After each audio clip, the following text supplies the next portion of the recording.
All right, everybody, welcome to the Mangalorian, and this is the end. My only friend, the end. Today, we are at the end of the Cell Saga. The Cell Saga ends today. Last time we were here, Gohan discovered a new transformation that was not named yet in Japan, so people had to go months and months and months not even having a name for this damn thing. Right? We now know it as Super Saiyan 2, but back then it had no name. What would you have called it, Jordan, if you were a Japanese reader? What do you think would be an appropriate name? Probably Ikari Super Saiyan or like Enraged Super Saiyan. And then Something we like actually did get something like that later. yeah, That's kind yeah. of I think funny. that's an appropriate name. Yeah, Yeah, we did get something like that later. Yeah, we're going to talk all about that today in the final battle with Cell. We're going to talk about the we're going to talk about some tie-ins to Beast. I don't want to go too deep into that, but it is worth discussing. And we're going to talk about Goku's sacrifice, and there's a lot to talk about.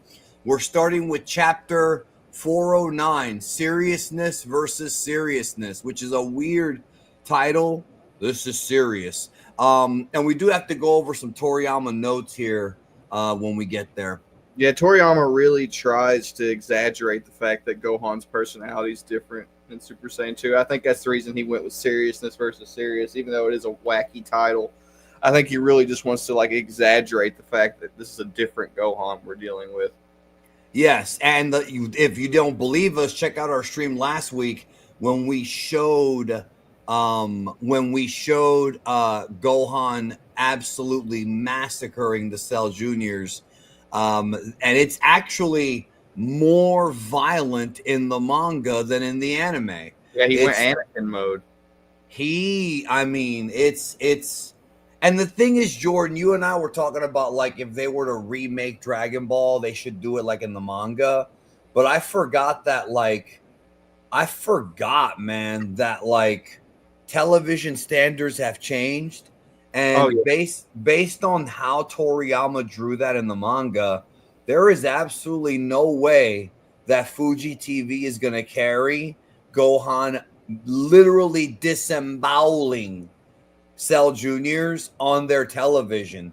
So, and they're not going to animate it different for the home video version like they would, in other situations. So, as Dragon Ball fans, even if they were to go back and readapt Dragon Ball, I would not expect to see that version animated ever. And it's unfortunate. Maybe we can get one of our animator friends to do it, but it's unfortunate because it's so violent, so we might be stuck forever it being just a manga exclusive. yep. Seems that way. So Cell is over here like, trying to scare him or whatever. I love the line work here. I love the Toriyama's really good in this volume drawing angry faces. There's a lot of anger in this whole ass volume. Gohan Yeah. says, I will defeat you. Yeah. So what 16 said is stuck. And Cell decides to power up. Now, this moment right here, I have talked about this a gazillion times when it comes to people who actually believe that Goku and Cell were equal in power. They were not, because Cell was never going all out in his fight with Goku.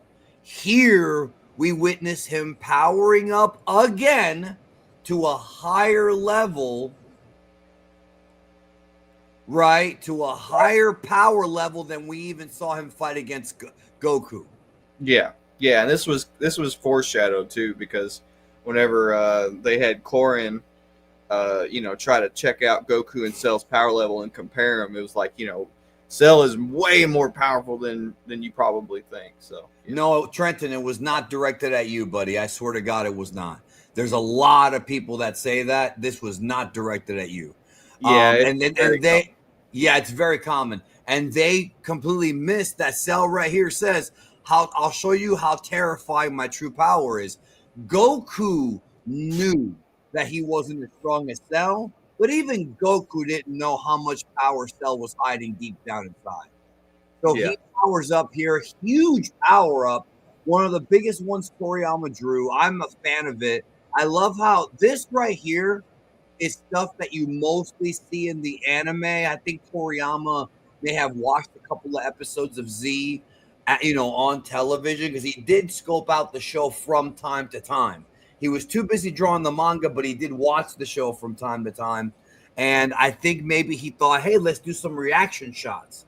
And I like that a lot. So there's some art that Toriyama did of Trunks with blue hair and a black Saiyan, like a black Saiyan outfit instead of the blue. Like it's Trunks, but he's got blue hair and the Saiyan outfit's black. Do you remember that? Not off the top of my head. Yeah, it's one of the earliest images of Trunks with blue hair. And was it the one where he has his hand down and he's holding the sword?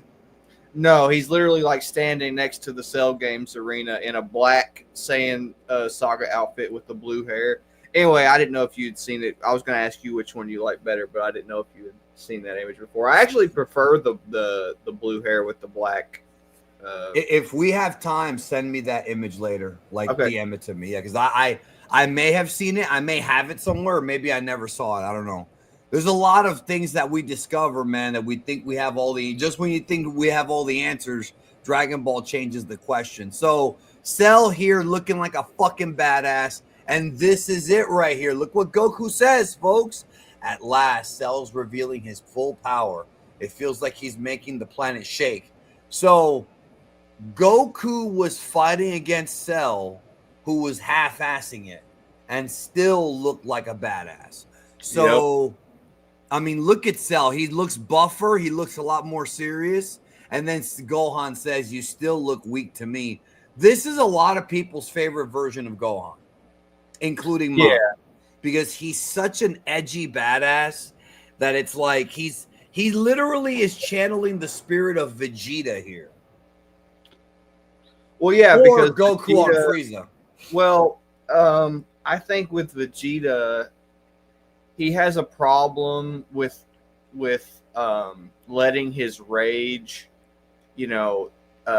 overtake his personality, his ego, his consciousness.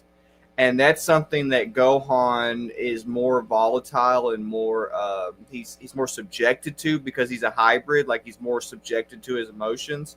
All Saiyans get ecstatic and angry and stuff whenever they're in Super Saiyan.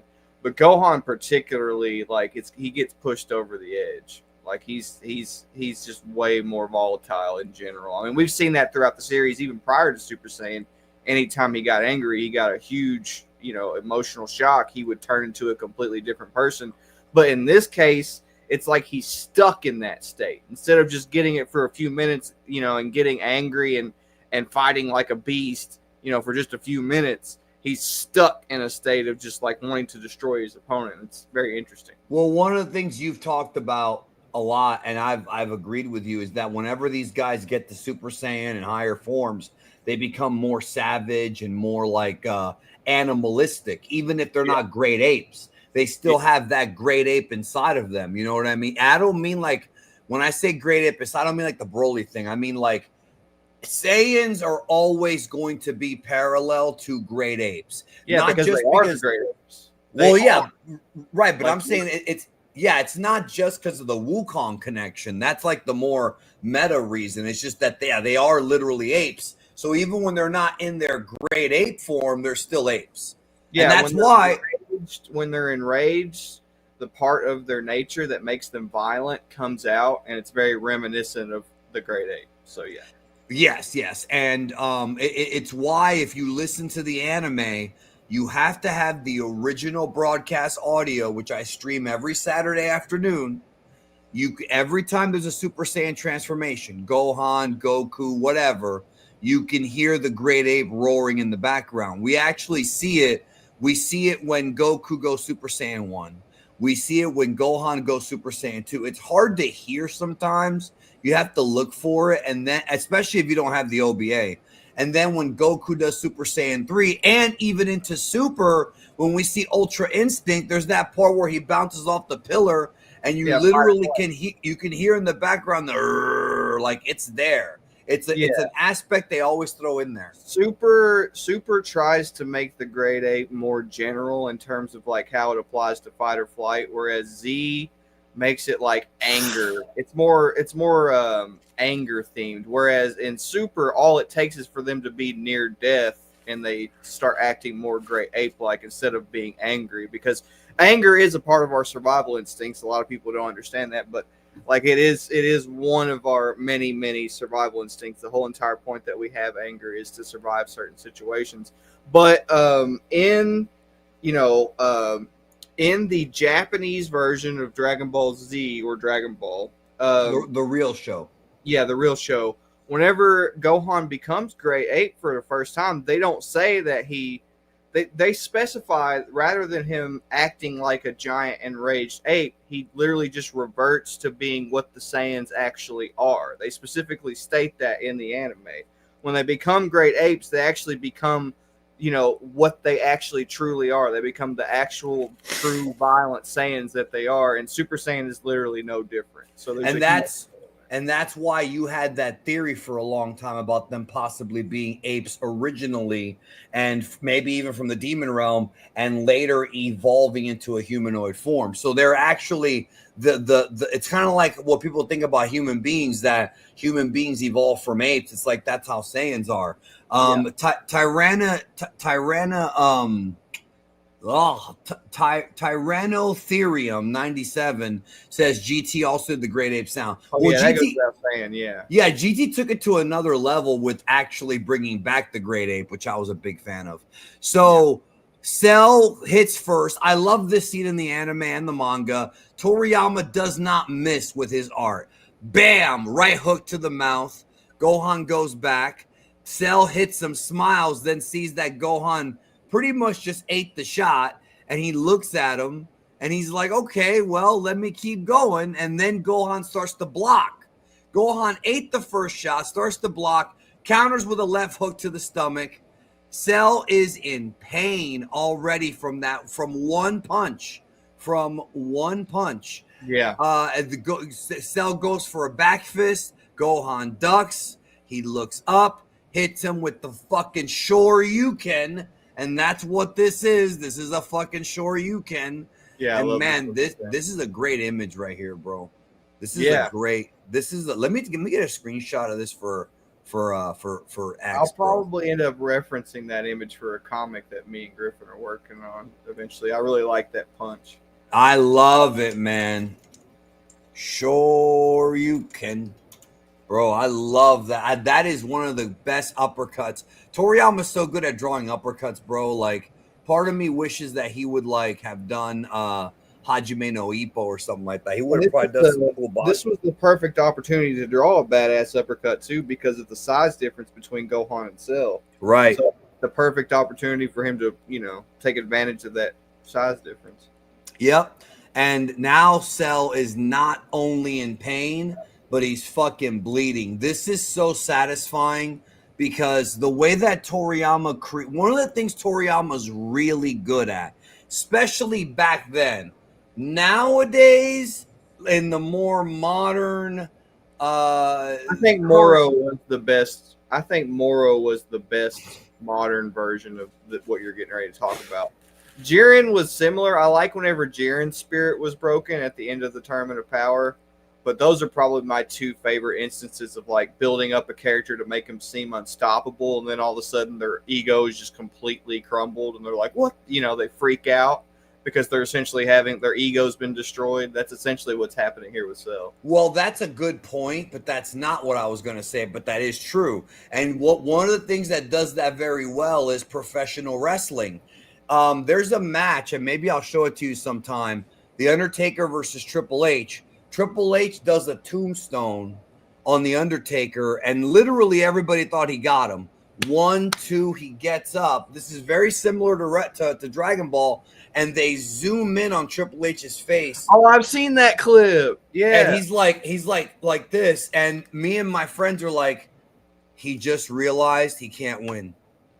Like Yeah. he just realized right there he can't win. And I even said that's very Dragon Ball like, very Dragon Ball. No, what I was gonna say was Toriyama back then. Yes, Mania 27, Sasuke. The only good match on that horrible show. Back then, more than now, I think Akira Toriyama was really good at creating hateable villains. I think he creates villains that you want to see go down. Look, I'm a big Frieza fan, but I like it the fact that he goes down. I'm not supporting what he does. I just think he's a cool character. Cell is a cool character. You know, Demon King Piccolo is a cool character. Like they all have their aspects of coolness, but at no point do you sit there and say, okay, they deserve to live. Fuck that. And Toriyama always finds different ways of making them dangerous, right? And with Cell, if you see right here, when you see he has a busted nose and a busted lip and he's bleeding and he's realizing he's fucked, it's so satisfying because ever since the guy got perfect, and remember, we're going through this volume by volume. This came out in Japan chapter by chapter every week. So they needed to so people in Japan, it took a month to read all this shit. Months, literally. You have to open up your Shonen Jump every week. Every week you have to open it up and see what happened. And you're probably like, fuck, this guy sells so obnoxious. Now we're seeing him pay for it. That's what I was trying to say. So, Cell, I don't think Cell could absorb anybody at this point. I mean, it's not suggested that he can't, like, outright. GT is what tricks people because of when he swallows Goku for a second. Well, also the video games. You remember when he absorbed Krillin in the... Dude, I love that so much. I remember when I saw that as a kid, and it was like, Cell with the dots on his head, little orange Cell. I loved that so much. Yeah. Yeah. But anyway, I think absorbing people kind of is obsolete. At least here soon it is. I think that Cell has the ability to get stronger without absorbing people, and it's kind of useless for him to absorb people at this point. So. Yeah. And here he says, how could I be hurt so badly from just 2 punches? He doesn't get it. And Goku sitting there with the smirk. I told you so. He's giving everybody the big I told you so, right? And Vegeta, of course, can't handle it because it's Vegeta. Chapter 410, the ultimate Kamehameha. This is actually one of my favorite Kamehamehas we're going to get in this chapter. Gohan approaches him slowly. Cell is starting to get a little scared. There he's fucking has a look on his face.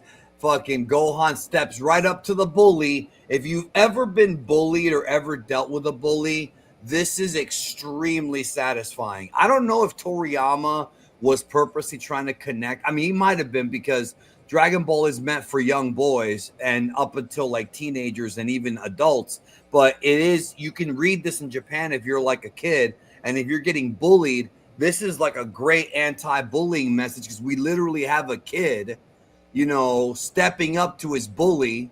Here comes Cell about to kick him. Gohan blocks. In the anime version, so here it's one kick.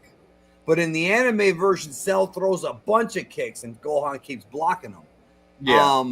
And then eventually Gohan counterattacks with a kick of his own. This is a legendary. These panels, bro, I might do a whole thread. Maybe I'll do a whole thread on Twitter and it'll be like great scenes of Gohan kicking Cell's ass because there's so many great like panels of it. Cell gets sent back, and you have to understand something. You have to understand something about this, right? Like Gohan is so powerful. We need to make this very, very clear to people. This is not a situation where, like with Goku and Frieza, where Goku was just beating up Frieza, pounding him out. Gohan is so far above this version of Cell that those 3 hits, the 2 punches and the kick, are enough to fucking wear his ass out. Yeah, Gohan could probably kill Cell with like 6 punches. So here is a very important distinction that I think should be made here. What, the fact that he's bent over right there waiting for you? No. Oh, okay. The fact that, despite the fact that Cell's spirit is broken, it doesn't motivate him in the same ways that villains have been motivated prior whenever they face Goku. And what I mean by that is Cell's legitimately scared for his life. His spirit is broken. He knows he can't defeat Gohan. And in a lot of scenarios, whenever villains are facing Goku in this situation, it does sort of fuel like what they want to accomplish. But because Goku reciprocates with the type of attitude of a martial artist, despite the fact that they get angry and they start wanting to like achieve their goals more, whenever Goku smiles at him and he starts acting like a martial artist and he starts acting like it's a sports match, it changes their attitude a little bit. Essentially, it makes it to where they, despite the fact that they want revenge and they want to get back at Goku, Goku always manages to cool down the situation with that martial arts attitude. And because Gohan does not have that here, this is one of the instances where when a villain's spirit is broken, instead of it ended up working out better, things actually end up getting worse because it makes Cell want to actually be more ruthless and more destructive and more murderous because he's not dealing with Goku in this situation. He's dealing with Gohan. He's dealing with somebody who, he hasn't developed a proper warrior's mentality at this point. He also hasn't developed the proper mentality of a martial artist. And so Cell is sort of reflecting that attitude back at Gohan in a similar vein to where the villains normally reflect Goku's attitude back at him. But in this scenario, it's going to backfire because Gohan doesn't have the right attitude. So yes, and we're gonna get to that for sure because that's coming up in this volume. Cell has accepted that Gohan is far beyond him. This super chat's coming in from Sasuke. Not who's stronger, but who has more aura. SS2 Gohan Cell Saga or Ultimate Gohan? This is one of those questions that is entirely based on opinion, and there's no real wrong answer. You can defend either one with solid points. For me, I like SS2 Gohan from the Cell Saga more than Ultimate Gohan. I like Ultimate Gohan, but I don't think we spent enough time with Ultimate Gohan.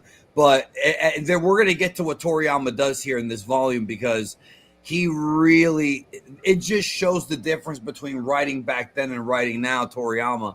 He really gives us a lot of time with this Gohan. And I do feel like the problem I have with Ultimate Gohan is that he makes the same mistake 7 years later by not wiping out Boo when he can. And I've always disliked that Gohan didn't learn his lesson. I've always hated that. So for me, it's SS2 Gohan. Jordan, what do you think? Yeah, I prefer Super Saiyan 2 just because it's not necessarily annoying to me it's not the same context as you per se, but it is very, very similar. It doesn't really bother me that Gohan didn't learn his lesson because he has learned his lesson now, at least. Well, let's hope so. Thank God. But it's less about that and more about the fact that Gohan is enraged here and therefore has more of an excuse for his actions.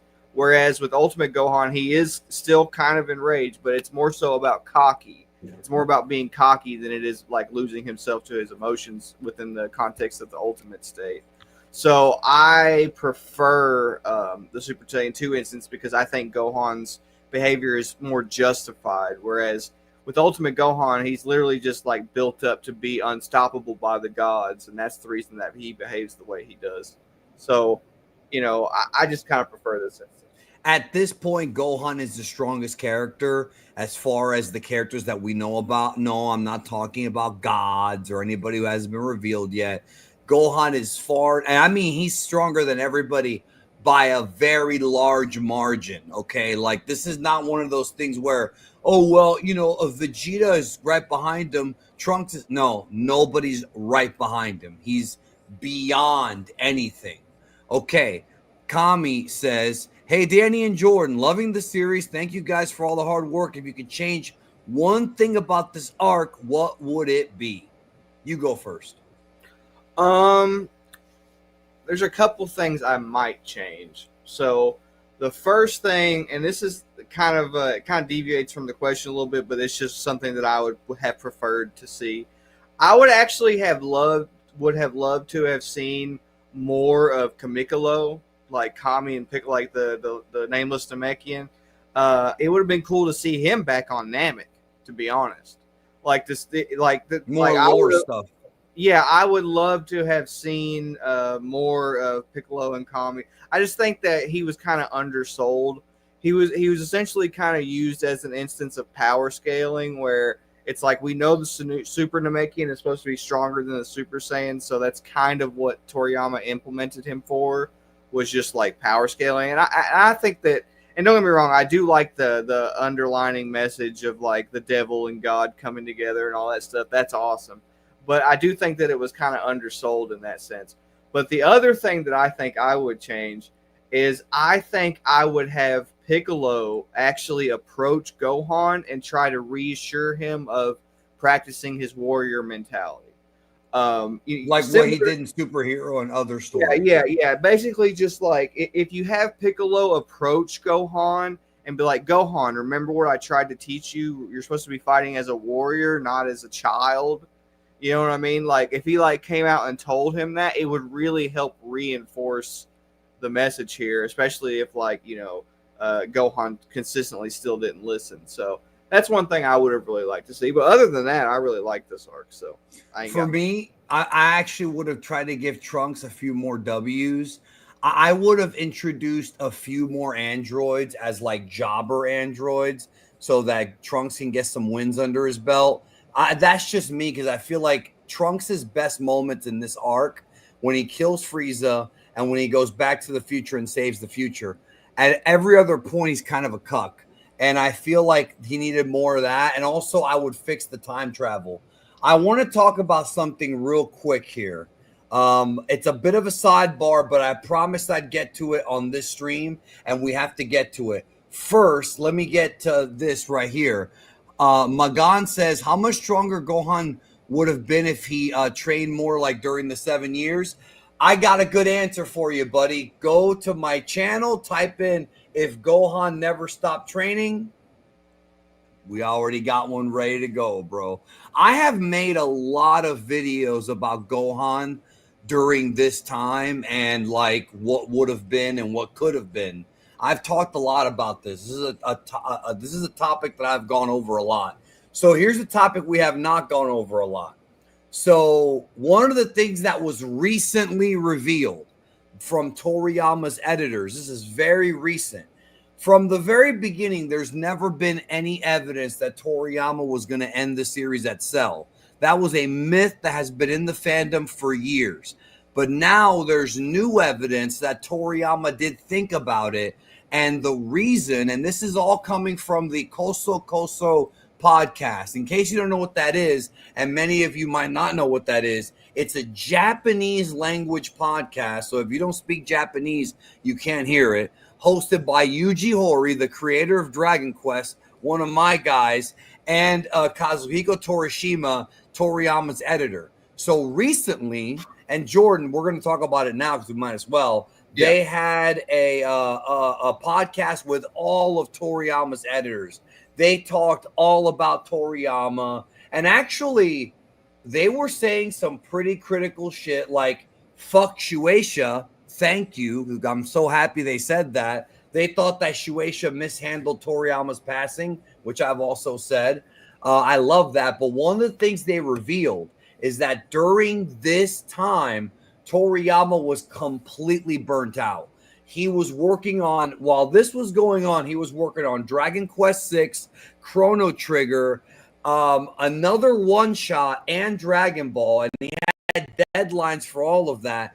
And they revealed that they think the reason as to why Toriyama was so burnt out and wanted to actually stop because he was going nuts is the time travel stuff. They talked about how when Toriyama, and this makes sense because the time travel in this arc is very difficult to explain. And he's doing Chrono Trigger, like you said, during this time, which is interesting. Yeah. Well, he didn't. Thankfully, Yuji Horii wrote that story. He didn't. Yeah, I know. I'm just saying he's dealing with time travel. Yeah. Yeah. Because it came out about a year after this. I think about Yeah. maybe a year and a half. So one of the things that they talked about was that he was burnt out. Like he was. You have to understand, this man was working nonstop for like 7 years, and it's hard work because you have to draw it, come up with the story, and submit it. And they revealed that during this time, Shueisha actually wanted him to submit chapters early for the jumbo editions. So Yeah. this dude was kind of panic writing, and that's why the time travel in Dragon Ball Cell Saga has so many problems. Like, look, we can explain it. A lot of it is theorizing and trying to put it together, but even Toriyama himself said that the time travel ship, well, not himself, let me take that back. His editor said that the time travel stuff was difficult for him to write. This is why the Buu saga is so different from the Cell saga, because in the Buu saga, Toriyama was able to do whatever the fuck he wanted. His editor at the time did not really push it on him. So Toriyama was like, all right, I'll keep writing for a few more years. So this is what you have to understand. Toriyama was not ever originally trying to end it at Cell, but he considered it because of how burnt out he was, and had his editor not given him the free range to make the Buu saga whatever he wanted, lots of comedy, lots of goofiness. In other words, Toriyama's editor at the time was not really like pressuring him. He relieved some of the pressure, and that allowed Toriyama to continue. Right. Do you have anything to add to that? Does that make sense? It makes perfect sense. I worked, not professionally, of course, but I worked on manga for a long time, and it's crazy how much work that goes into it, how much thought, how much preparation. Like the fact that Toriyama was able to do what he did with Dragon Ball is way more impressive than people like want to realize. Like, as somebody who has actually worked on manga, and even trying to get any manga out within a month span, and this guy was doing weekly manga. It's like it's unbelievably difficult to try and achieve that, especially something that's actually good and marketable and sellable and enjoyable and entertaining. Making something that's consistently entertaining like this is just not easy. So you got to give him credit. There's no wonder that he was getting burnt out. Like, I'm surprised he wasn't burnt out by the time he started the new era of Dragon Ball with the Saiyan saga and stuff like that. Like, it makes perfect sense. Jordan, hold on. Hubuk just sent me the image that he thinks that you're talking about. Oh, the blue-haired Trunks? Yeah, give me a sec here to pull it up. Sweet. Hold on. Because I didn't want to have to hunt it down, so I appreciate that, Hubuk. All right, is it this image right here? It's that image, yes. Okay. I always thought that was just a miscolor. No, he purposely colored him with blue hair and black outfit. I actually think that looks awesome. I love it personally. But no, I love it too. I actually like it too. I'm glad that I got sent that. So that's good. Yeah, so the point I'm trying to make is the reason as to why like the Buu saga is the way it is because had Toriyama not been relieved of that pressure, he would have probably lost his fucking mind. He would have either ended the Buu saga early or just ended it at Cell. So that's the story, and that's actually new information that had never been revealed before. Like, I had no idea. I always knew Toriyama was burnt out by the end of the Buu saga. You could tell because the Buu saga has a lot of issues near the end. Yeah. But I never knew that was the case. Also, it makes perfect sense that the time travel shit was fucking with him, because the kind of writer Toriyama is, doing a lot of technical stuff and like trying to like writing in a way to like sort of figure everything out and and Well, have you it all know mixed. Dragon Ball SD. What about it? The writer for Dragon Ball SD actually poked fun at the one inconsistency with the time travel that happens here. She actually like did a page that like kind of like poked fun at like what was giving Toriyama such a headache with time travel at the time, and that is the idea that this can potentially create an infinite loop. Yeah, possibly. This can put, and she plays with that because she does a thing where it shows like I think like 20 different versions of Trunks show up in the same timeline or something like that because of the side effects of the infinite loop. The more you think about time stream theory, it can be a headache, and because you literally are like doing an actual brain exercise trying to figure out how time and space folds on itself over and over again, and it does kind of make your brain do backflips, and it is like an actual mental exercise. So you can understand, like, yeah, it would be a headache, like straight up. Yeah, and it's not his strong suit. Like Yeah. this idea that Toriyama was the perfect writer he's not. There are certain, like, Toriyama could never write a story like Tolkien. He couldn't. Like, he's just not.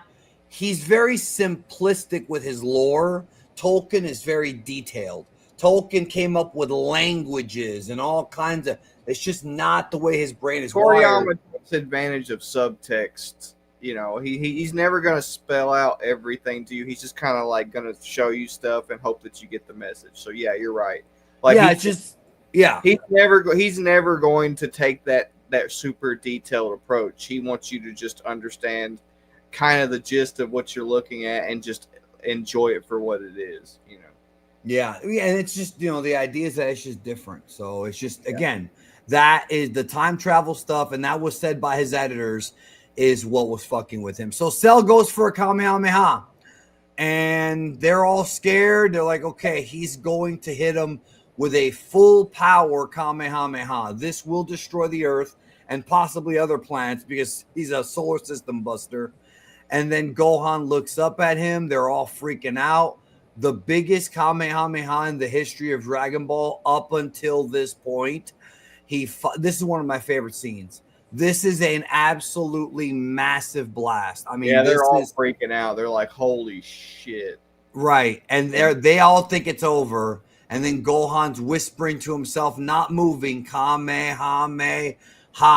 This is the first Kamehameha Gohan has ever done in Dragon Ball. There's a trivia note for you. The first time that Gohan utilizes the Kamehameha is right here. Yep. He never used it before. He always used the Masenko and other key attacks. But this is one of my favorite scenes of all time, bro. Like anime or manga. It's such a beautiful. It's the defender of Earth. Whoa, hold on. Can you hear me? Yeah, I can hear you. Well, I think I lost you there for a second. Weird. That was weird. Like, hold on. That was weird. Like it skipped and then everything. That was really weird. Did I like flicker out for you at all? Yeah, you did. Yeah. Okay, because that was. I've never had that happen. Yeah, anyways, are we still live? Can they still see us? Good. Yeah, we're still good. Yeah, that just must have been a hiccup. I don't know what happened. That's weird. It's not my internet. So look at this shot right here. Gohan's Kamehameha is, for lack of a better term, penetrating cells, right? And everyone's freaking out, including Cell. He gets hit with it, and Cell is busted up. Yeah. So Cell thought that a long-range attack would help him. It didn't. Chapter 411. Actually backfired, yeah. Yeah, Cell's all fucked up. Everybody's realizing that Gohan cannot be beaten. And so this is a very go back for a second. This right here, this is very important. So Goku tells Gohan to finish Cell. Yes, that's right. We have to get to that. And Gohan's like, nah, like I want to make him suffer. Now, this is essentially Gohan failing to listen to not only his father, but also his master Piccolo. The entire purpose of Piccolo's training is whenever he's in an emotional state like this, for him to basically use it as a motivation or fuel, so to speak.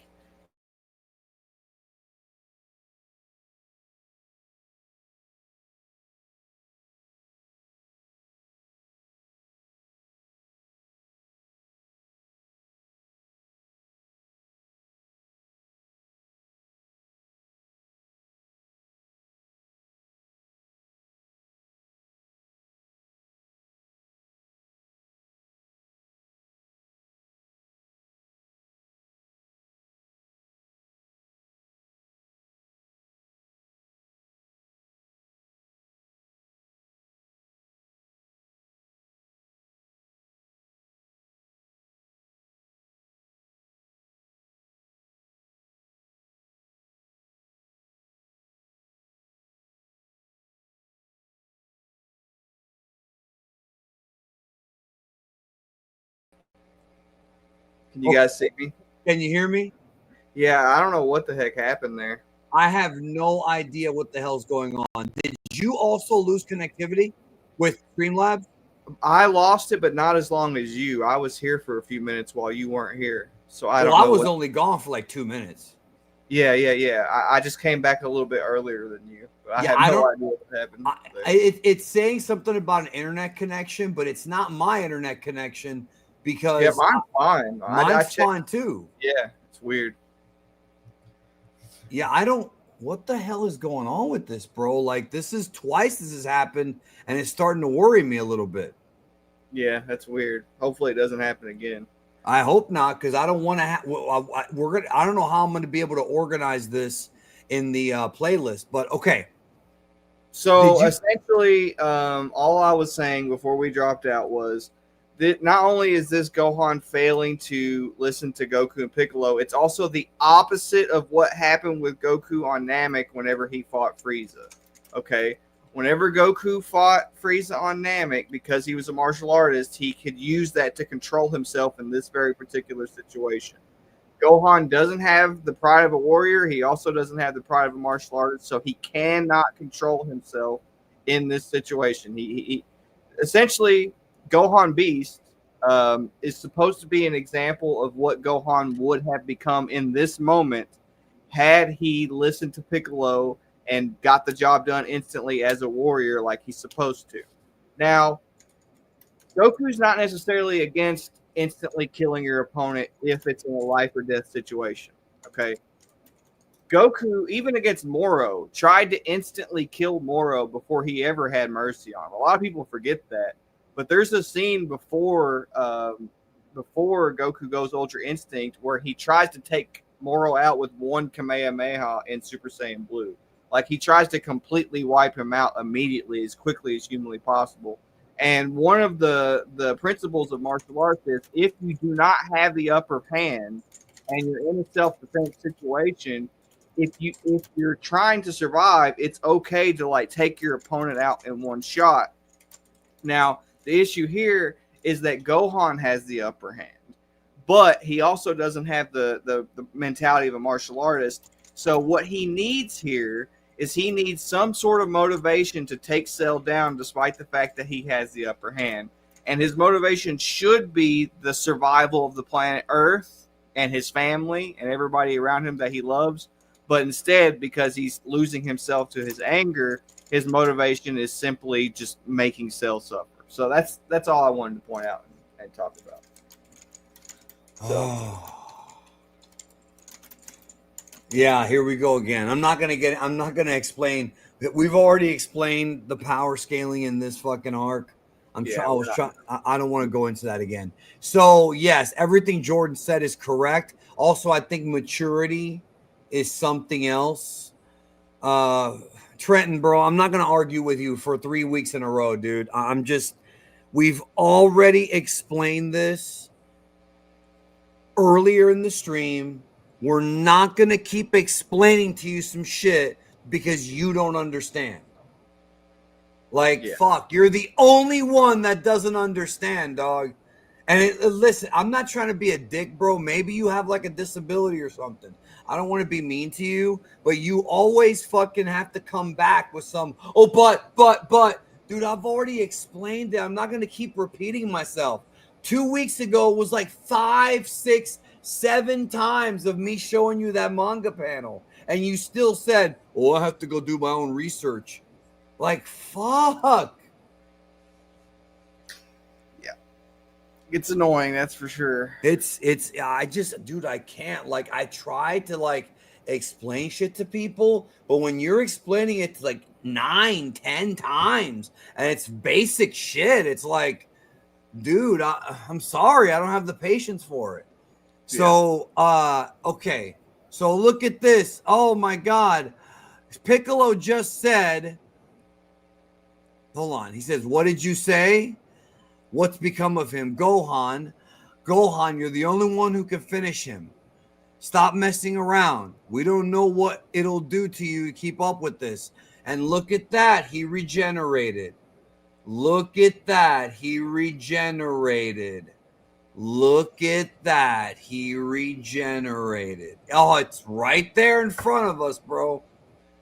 I wonder if he's visually impaired. So now Cell is fucking mad. And now guess what he does? He powers up again.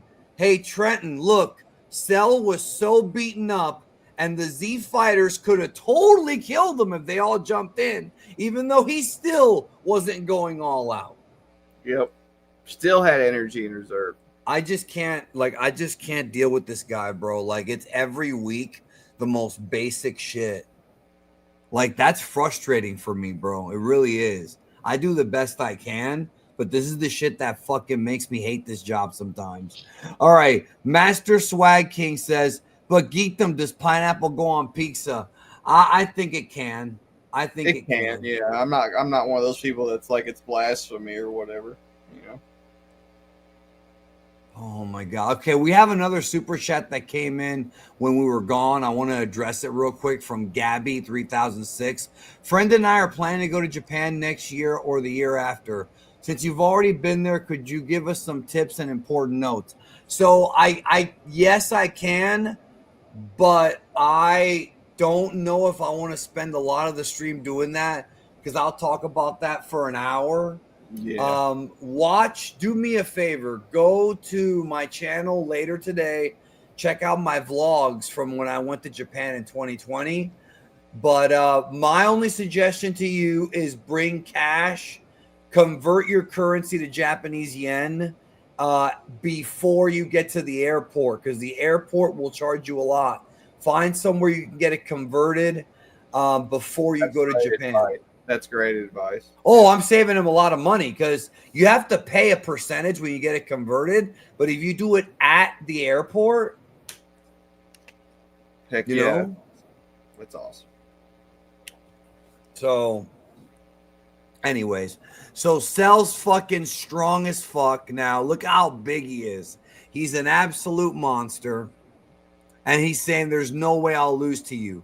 He's literally doing what Trunks. He's Spopovich Cell. Yeah. And now he can't. He's doing what Trunks is doing, grade 2, but he can't connect. Grade 3, I'm sorry. But he can't connect. He cannot hit Gohan. And look what Trunks says. He's transforming into the shape with too much power. His speed can't keep up. Cell made the same mistake that he warned me about. He's blinded by rage. They're both blinded by rage. The irony, right? But here's the other irony. I got really sick and tired of people saying that Trunks could have killed Cell when there was absolutely no way Trunks could have killed him. Power scaling is not really that hard, bro. Yeah. It really isn't. People make it out to be. All right, Distru 9000 says, no question. Keep up the good work. Content helps me with these long drives for work. Well, that's good, bro. I'm here for you on that. Hold on. Did we lose the manga? Oh, there it is. Oh, there it is. Okay, never mind. No, that was okay. Wait. Okay, that's weird. There's something wrong with StreamYard, bro. Because whenever I share an image, right? Look, you see how it makes the thing No, I disappear? see it. Yeah, I see it. Yeah. That what the this thing is busted, bro. Today it's not doing so well. All right, we'll do the best we can. So Gohan just kicked fucking Cell in the face. I love that panel, bro. I love that panel. Yeah, dude. He busted his dude. He looks like he has brain damage, like immediately. Yeah, well, cellular damage. How about that? Now Yeah. he gets all fucking. Now in the manga or in the anime, they added some punches to the gut. Now Cell's really. What do you think about this one, Jordan? I think that I don't want to think about it. It's just unbelievable to me that there's people who don't understand shit that like 9-year-olds understand. Like it actually makes me sad. Like I like being asked questions. I don't like being asked questions that you should know just based on very, very simple fucking like context clues and very simple like I think what he's talking about is the interview where Toriyama said that Super Saiyan 3 and 2 would be irrelevant for Super because they could make Super Saiyan stronger. but that's not what he said. He asked but the that's grade not 3. that's not saying that Super Saiyan grade 5 would be stronger than Super Saiyan 3. That's just saying that Goku and Vegeta can get stronger, period, and make Super Saiyan. No, He's not saying that one form can be stronger than the other. That's not what he's saying at all. No, he didn't say, but he didn't say grade 5. He said grade 3. Oh, well, that's even worse. Oh my god. He said, is it true that grade 3 can be stronger than Super Saiyan 3?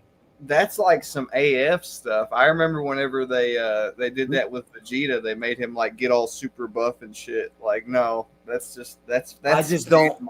I don't know how you can come to that conclusion. Yeah, that's weird. That's very strange. I don't know. Wait a minute. Look at this one. This one makes me laugh. Keep in mind that Super Saiyan 2 is grade 5. 3 is basically grade 6.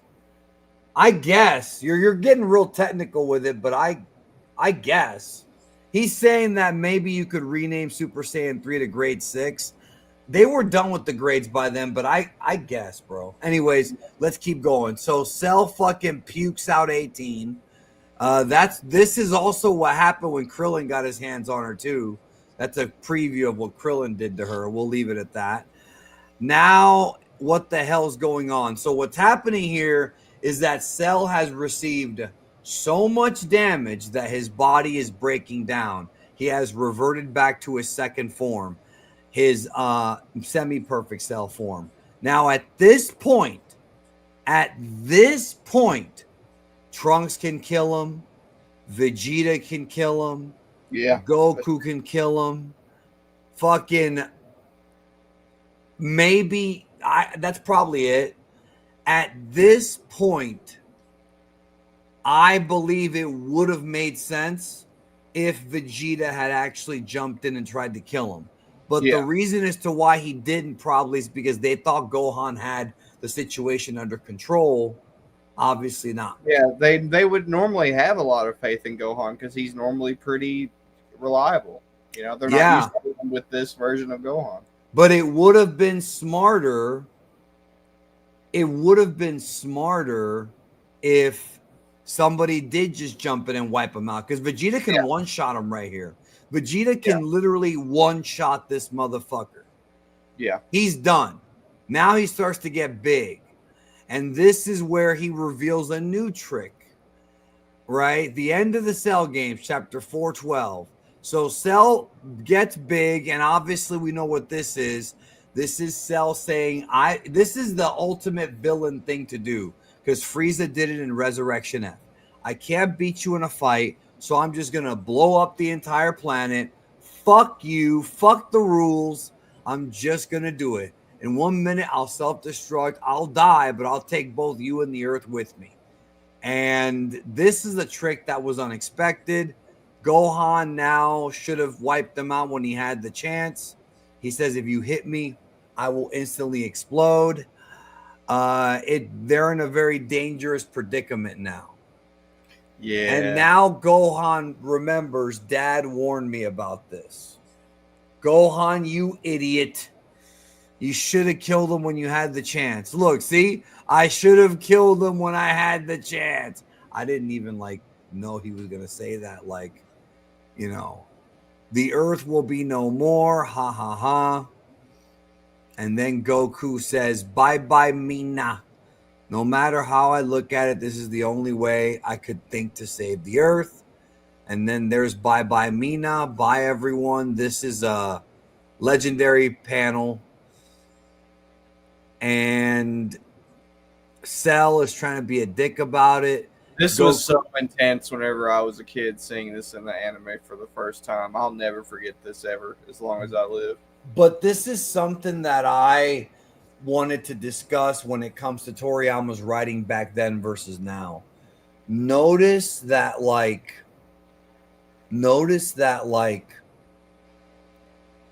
Toriyama, when Gohan got Super Saiyan 2, could have just had Gohan kill Cell and then we live happily ever after. Like, he could have ended the story right there. Instead, he throws in some twists and turns. And this is something he kind of has done more in the past than recent stuff. But it wasn't just that Gohan got Super Saiyan 2 and just killed Cell. Now we have twists. Now we have the unexpected. Cell reverts back to his second form. Goku has to step in. It's crazy. Yeah, it's hard to replicate these twists over and over and over again, to be fair. But yes, back then these twists were insane, especially seeing them in anime form as a kid. Holy shit, bro! I was losing it. It's same thing, but it's the same thing with Goku versus Frieza. Goku goes Super Saiyan, and then Frieza, right there, Goku could have killed Frieza, and they all could have gone home happily ever after. Toriyama throws a twist. Frieza blows up the planet. There's always, he's very good at subversions. Yeah. And he does them. He's unlike Rian Johnson with The Last Jedi. His subversions are actually prolong the story and makes them better. And we live in an era now. I think part of the difference is that we live in an era now where we understand that about him in a way that we didn't back then. We understand on a fundamental level, his formula in a way that we didn't, back during, we understand how he writes things now. So it's much harder to, especially hardcore fans like us, it's much harder to surprise us with these twists nowadays. Yeah. And plus, some of them are kind of obvious. He oftentimes will do fusion and then have fusion not actually be the winner. He didn't do the Vegito Blue versus Zamasu, but that was very much in his spirit because Vegito Blue could have killed Zamasu and we could have gone home. That's not how it was written. So it's always done to make you think, oh, now it's over, but it's not. Buu Saga had a ton of that as well. So he's about to blow up. Goku teleports him to Kaio's place because it was the only place that he could take him to that was familiar to him, that would have spared the lives of many. So Cell blows up. Everyone gets caught in the crossfire there. R.I.P. Goku, R.I.P. Cell. Yeah, right. R.I.P. Bubbles and Kaio-sama. Now it's fuck. Chapter 413, Son Gohan in Agony. I really love how Toriyama includes this chapter page. Yeah, that's a very unique image of Kid Goku. It's like a Polaroid.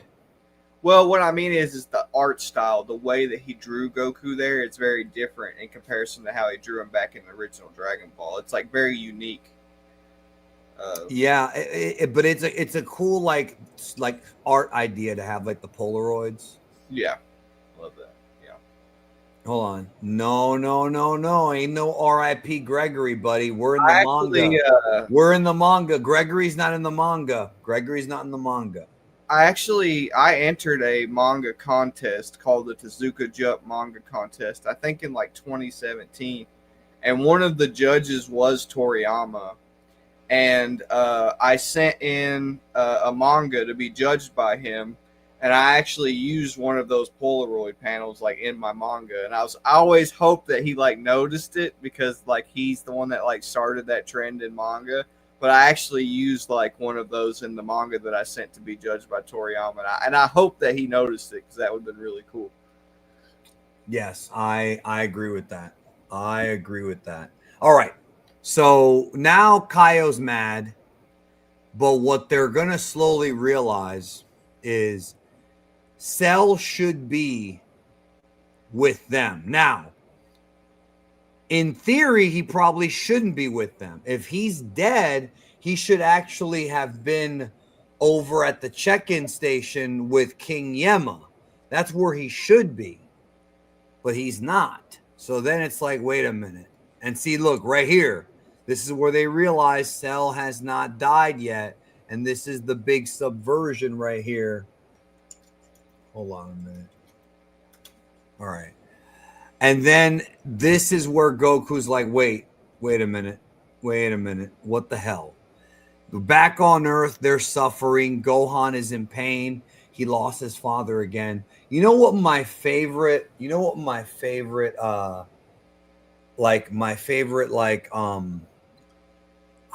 the word I was looking for, bro? Never mind. If I remember it, I'll get back to it. So, okay. Yeah, I forgot. So they're all there and they're all like, oh, okay. My favorite retarded fan theory. Have you ever heard the one where Goku purposely decided to stay dead to get away from his wife and kid? Have you ever heard that one? Oh, well, of course I've heard that. Yeah, I mean that's one of those, bro. Like the shit people come up with, bro. Like it actually makes me wonder if they're. I know that we have bad shit. A lot of it they do just to be jerks because there's like a stupid like contest amongst anime fans. In terms of like whose anime is better, so a lot of the people that say that shit are fans of a different manga and they're just trying to like make Dragon Ball look shitty, so a lot of that stuff you can't really take seriously. Particularly, but it's like they use that to kind of justify Goku being a bad father. I even remember reading one person who said that Gohan hates his own father, that there's evidence that Gohan hates his own father when there's literally nothing anywhere, manga or anime, that shows that. Nothing. Ever. It's the opposite literally every way. Like literally the opposite. He shows the utmost respect for Goku at the end of this arc. He hates his father so much that when he got the ultimate Gohan power from the old Kai, he asked the old Kai to give him his father's gi to represent him, bro. It's just, man, people are fucking annoying with this shit. So there's a big noise, and then Trunks gets blasted right through the chest. Yeah, can you imagine reading this for the first time in Japan in 1993 or whatever? Oh, I've been losing it, bro. Every chapter, this was Toriyama showing us he was amazing because every chapter some shit goes down.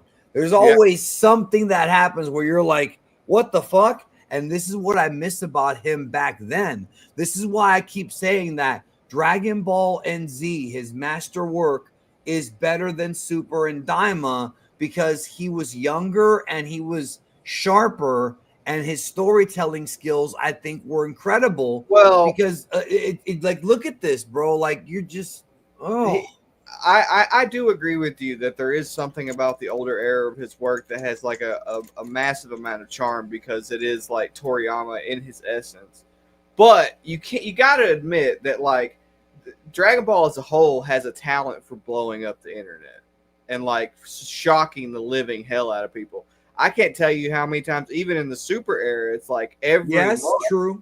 Like every month, like on Twitter, people are like, "Holy shit! What the hell? What just happened?" Okay, that's true. But back then, though, like I feel like the storytelling choices made more sense than Yeah. some of the choices we have now. You know what I'm saying? Yeah. Like, I think this storytelling choice of having Trunks go down like this, because he's the one guy who really hasn't died out of the group, it kind of makes sense. Well, And not here, just that, he's the one that like he just killed Goku, right? He succeeded in killing Goku. That was one of his programmed goals. And then Trunks is, another major, like he's like the other. he started all this. He Yeah, started all he's the this. other character that Cell has like a major connection to. So it's like he's burning his bridges, cutting off ties. It's really cool. It's so well written. Like, but it does make me wonder. Like, and I've made this like comment before. If Dragon Ball Z were coming out now, and out of nowhere, Toriyama would reveal that Goku was an alien the entire time, I Yeah, bet you a bunch of people would fucking shit on it. I'll put probably. money on Oh it, yeah, bro. I guarantee you they would. Yeah. So here we have Super Perfect Cell. Now, and it gets explained a bit more in the next chapter. Here is where he talks about the nucleus. See, there's a small lump in my head that acts as a core of sorts. This is what heals me if I'm injured. And yes, Goku did blow off the top of his head, but like I said, I think it moves around his body. As long as this core isn't destroyed, my body can continue to regenerate. And then so we're left. He's literally a The clump of cells. core, what he's talking about though, The specifically, nucleus. yeah, the reason he brings that up is because that's where the information for his body is stored. Okay. So as long as he has that info within as long as he has those cells that has the information for his body can regenerate at the cellular level, right? Yeah, microscopic. Yeah, it doesn't matter if he's the smallest of pieces, he can regenerate. But here's what's interesting, though. There's another twist to this. When he regenerated, and this, I love this. I'm about to give you some of the shit that I love. I'm about to praise this. He didn't regenerate back to his second form. You would think that he would have regenerated back to his second form. No, he regenerated back to his perfect form. This is the shape of perfect cell. Now, there's two reasons as to why that happened. Two reasons.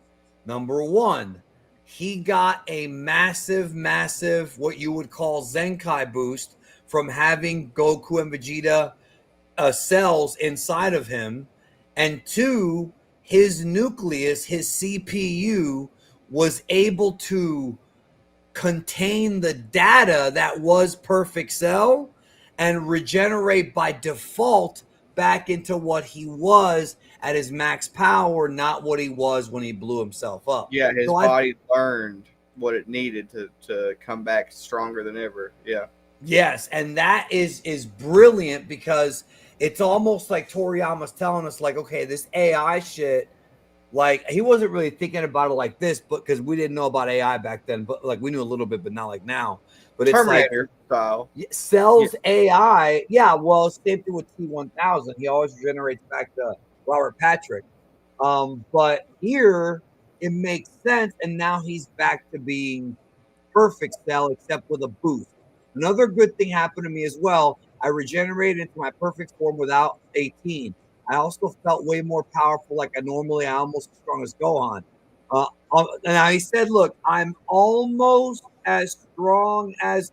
Yeah, they're telling you how big the boost is. Like I'm almost as strong as Gohan. But geekdom, Super Perfect Cell stronger than Super Saiyan 2 Gohan, and the only reason Gohan won is because of Vegeta. Yeah, I've heard that so many times. I've debunked that shit, bro.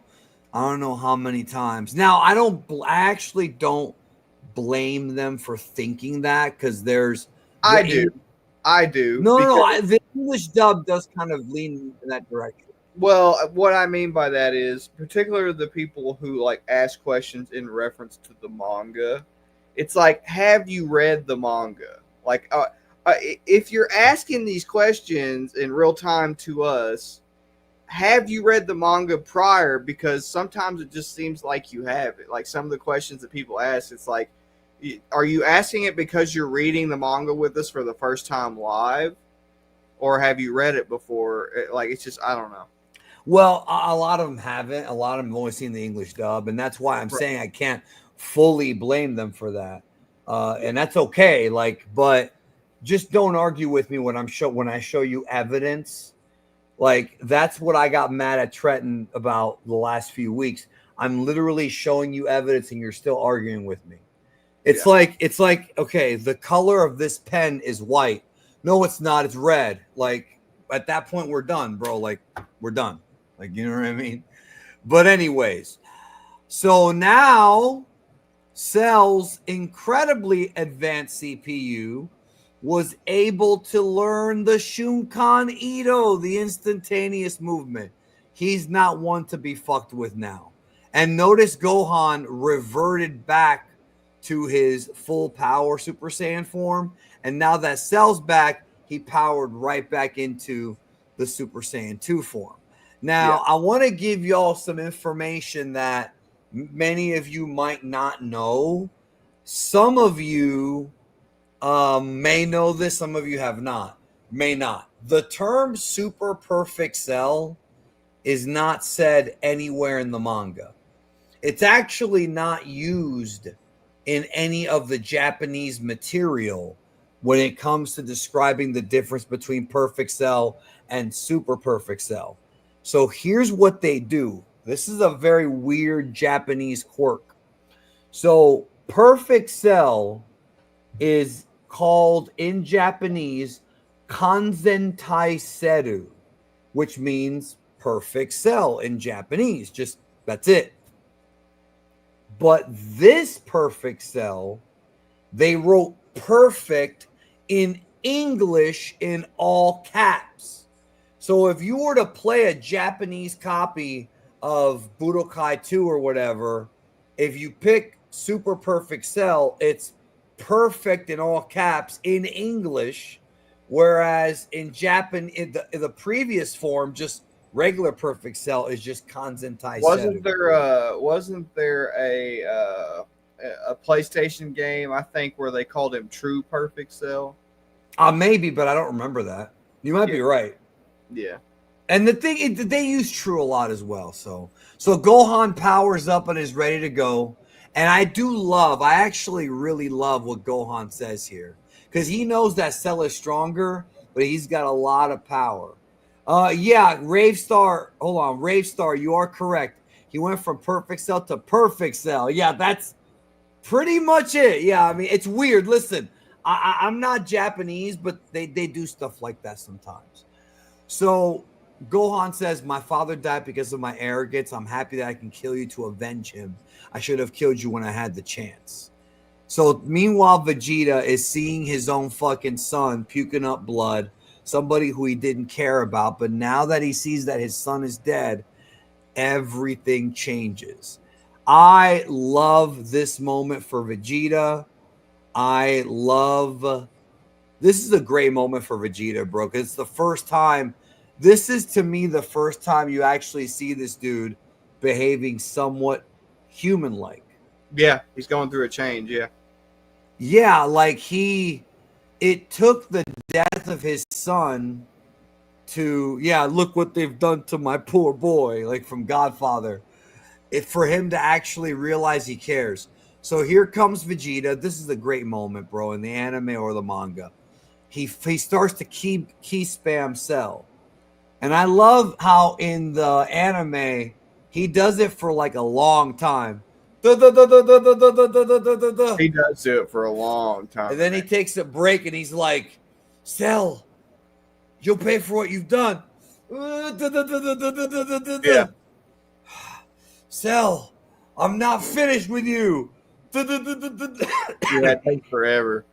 Yeah, they really hammered it home in that version. I love it. I love this whole Vegeta attack. Yeah, the Vegeta attack. Dude, I love these last few chapters of the Cell Saga. I think are the best of the entire arc. What do you think? All of the major like shocks that happen, yeah, it's really cool. Like Trunks getting killed, Vegeta's change of heart, Goku getting killed, Gohan like losing himself to his. I mean, it's a The lot. Cell Dude. Juniors, all that There's stuff. a Yeah. lot. Like a lot. My opinion, just my opinion, from Goku versus Cell, from the beginning of the Cell games, all the way to when Gohan actually gets the job done, my opinion is the best part of this entire arc. This, to me, in my opinion, only my opinion, is the best ending to an arc other than the Boo arc, because I really like the Spirit Bomb with people, with the humans helping. But to me, this one, they're neck and neck to me. Maybe I like this one more because of the twists and turns.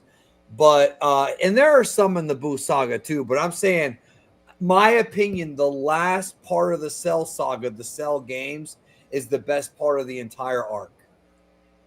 Do you agree, or do you think there's another part that you like more? I'd have to think about it, but the sheer amount of events that happen here, yeah, it's really enjoyable. Like, he threw in a lot of twists, bro. Every chapter there was something new. Yeah. Like, can you imagine? Again, we say this all the time. Reading this in Japan, bro. Just imagine, like, you know. Kurama made a Grinch reference. He said Vegeta's heart grew 3 sizes that day. He's talking about the Grinch.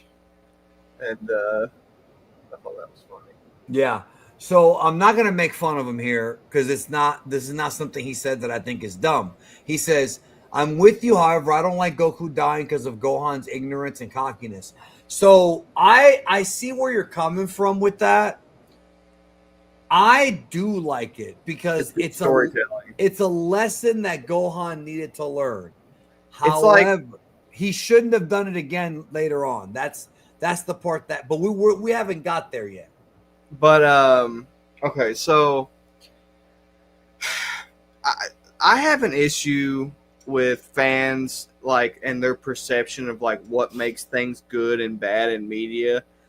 Personal character bias doesn't make bad writing. I agree with that, and a lot of people have that issue, and it's kind of frustrating. Like I was just reading a comment where they were saying, "Oh, Trunks' character got wasted so much here." No, he didn't. This is like the perfect way to implement Trunks' character, to have him to use his role as Vegeta's son to implement character development for Vegeta is like the best possible thing you could have done with Trunks' character in this scenario. In this scenario, I agree. They could have done more with Trunks earlier in the arc, but I agree that at this point, Trunks dying, it triggers a change in Vegeta that we needed to see. Yeah, exactly. So, like, sometimes, okay, just because a character doesn't get a W or whatever, you know what I mean? It seems like people only think that, like, these characters are only relevant or useful if they're defeating somebody in a fight. Thank you. Thank you, bro. That's not how writing works. Super Saiyan 3 sucks that never killed the main villain. What the fuck? Are you out of your fucking mind, dude? Anyway, I just wanted to speak my piece on that. Hold on. Nicholas Henry, timeout. What he said, what we're answering for Trunks, I'm sorry, what we're answering for Trenton is not an unnecessary question. It's his opinion, and I'm just saying I understand where he's coming from, and I'm giving him the counterpoint. I don't think he was asking a dumb question in this instance. He did just ask a dumb question just now. He said, what did Trunks do here but get in the way? I just told you what Trunks did here like 2 minutes ago. Jordan just explained it. I don't know if there's lag. Maybe there's lag on his end, or maybe he's not listening again. So, you know what I'm saying? Yeah. Now, okay, he says, for me, Super Saiyan 3 sucks because of the power draining drawback. But see, okay, we're going to get to that more when we get to the Boo Saga, but I want to say something about this for clips. I know where you're coming from. I understand why you feel the way that you do, right? But that's something I actually like. I like the fact that there are some forms where you have to change your strategy because of their drawbacks. I like that because it makes it more interesting. If Super Saiyan 3 was just a power boost and that's it, right? Like, whatever. It's also a natural mechanic of the series. The more ki you have, the harder it is to control. So it just makes sense. It makes sense, dude. Like, I like that. I like it because then you know if somebody does Super Saiyan 3, it's temporary. And that's why I think it was so fucking stupid when people kept asking me why Vegeta doesn't have Super Saiyan 3 in Super when he had it in Daima. And I'm like, bro, the series literally tells you the form has issues. Like, fuck. All right, let's get to this super chat here from Joshua Lowe. He says Gohan wants life for Cell instead of death penalty. I don't really know what you mean by that, man. I'll be honest. I don't really know what you mean by that. Well, Trenton, even if you meant Trunks throughout the whole arc, it's the same issue I have with people criticizing. Trunks is the entire reason that this timeline exists, bro. Like, I don't know if you understand that or not, but like, Trunks, he serves his purpose throughout this entire arc, like, very well. I don't know what to tell you, dude. Like, I don't know. Like, I don't know. No, but I do. Okay, but I do actually, believe it or not, I do kind of agree with him to a degree that they could have done. Here's what I'm trying to tell you: they could have done more with Trunks earlier in the arc. That's what he's trying to say, and I do agree with him. Like I said, I'll fucking he has a history of saying dumb shit. I said the same thing about Piccolo, you know. No, yes, you did, and I agree with you as well. I'm totally on board with that. I think that both of you make good points, and like I said, when it comes to Trenton, like I obviously, you know, he has like a reputation for saying dumb shit. What he said here is not dumb. He's saying that they could have done more with Trunks, and I agree. Yeah. But actually, in my opinion, I think the Boo Saga is the one where they really sort of threw a lot of characters to the side and focused on Goten and Trunks a little too much. But of course, that's up for interpretation because some people love that. I mean, again, we're talking about just opinions here. I have no problem with somebody having an opinion. However, there are such thing as dumb opinions, uneducated ones, but I don't think that is a dumb opinion. Yeah, does that make sense? No, it's not a dumb. It's just okay.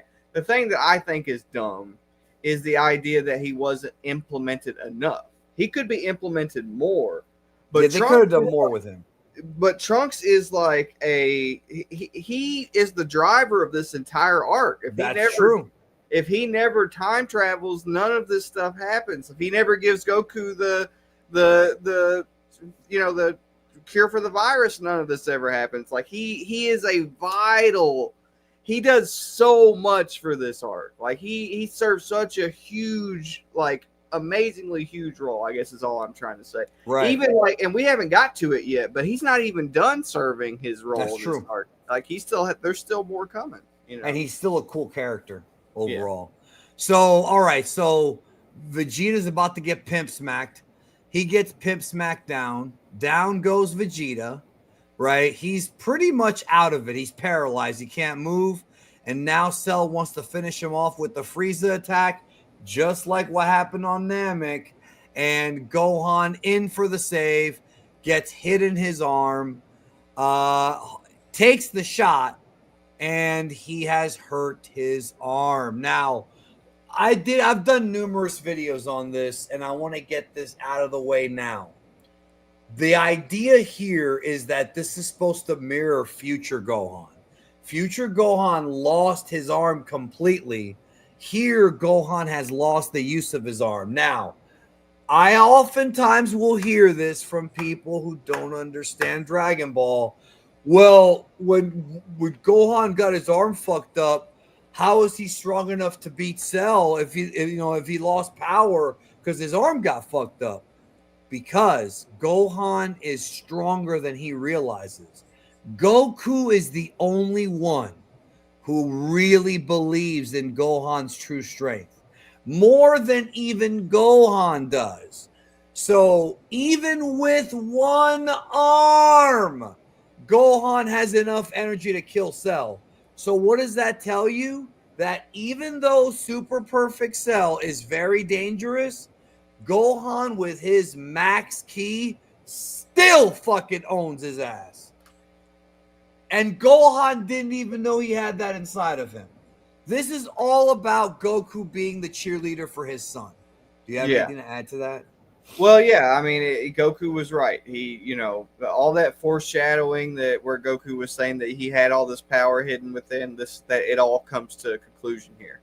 Right? Yes, and it's beautiful. All right. Joshua Lowe, I meant to say I wanted Cell to suffer slowly. He wanted Cell to suffer slowly and painfully. Yes, you're correct on that, but Goku and Piccolo did tell him that was a mistake. And then Trev Kennedy, Han should have kept the long hair in the Buu saga. He looks weird with short hair, and it's hard to tell his Super Saiyan 1 and 2 from each other. That's a fair point. It doesn't bother me that much. I can tell, but I understand what you mean. Like, I can tell the difference, but I do understand what you're trying to say. No, I do too. And I get him wanting Gohan to keep like his Cell Saga hair. I mean, we kind of saw it. The whole point of Beast Gohan having hair like that was because it's supposed to look like this version of Gohan. It was all done as a visual reference.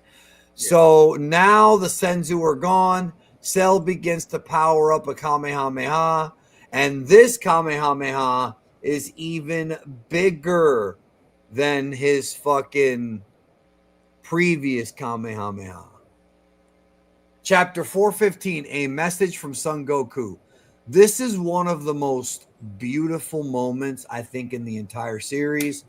I won't lie, I've seen it a gazillion times, but after my dad passed away in 2014, when I watched it back then, because I was watching it with my girl at the time, I did get very emotional, anime-wise, because, like, it's really powerful if you've lost your father, like, because if somebody said this was their favorite Dragon Ball moment, I couldn't even get it. You would get it because it's up there. It's got to be like top fucking. And I don't mean Gohan actually getting the job done. I mean just the fact that Goku in the anime version, Dragon Ball Z episode 190, I think it's 191. It says Goku's spirit passed down. Goku passes his spirit as never give up, do the best that you can, Gohan, and you're the hero now, passes the torch to Gohan, and it's so well done, dude. And again, when people say, like, Dragon Ball Z should have ended here, I get that point, because it is a good ending. Like, it's a very good ending.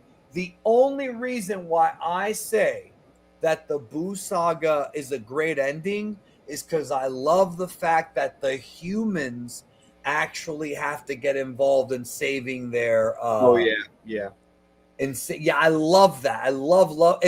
If Dragon Ball Z ended with Vegito killing Buu, it would have been cool, but it wouldn't have been as powerful as everybody on Earth, including characters we haven't seen in years, like Devilman and Lunch, putting their arms up to give Goku energy.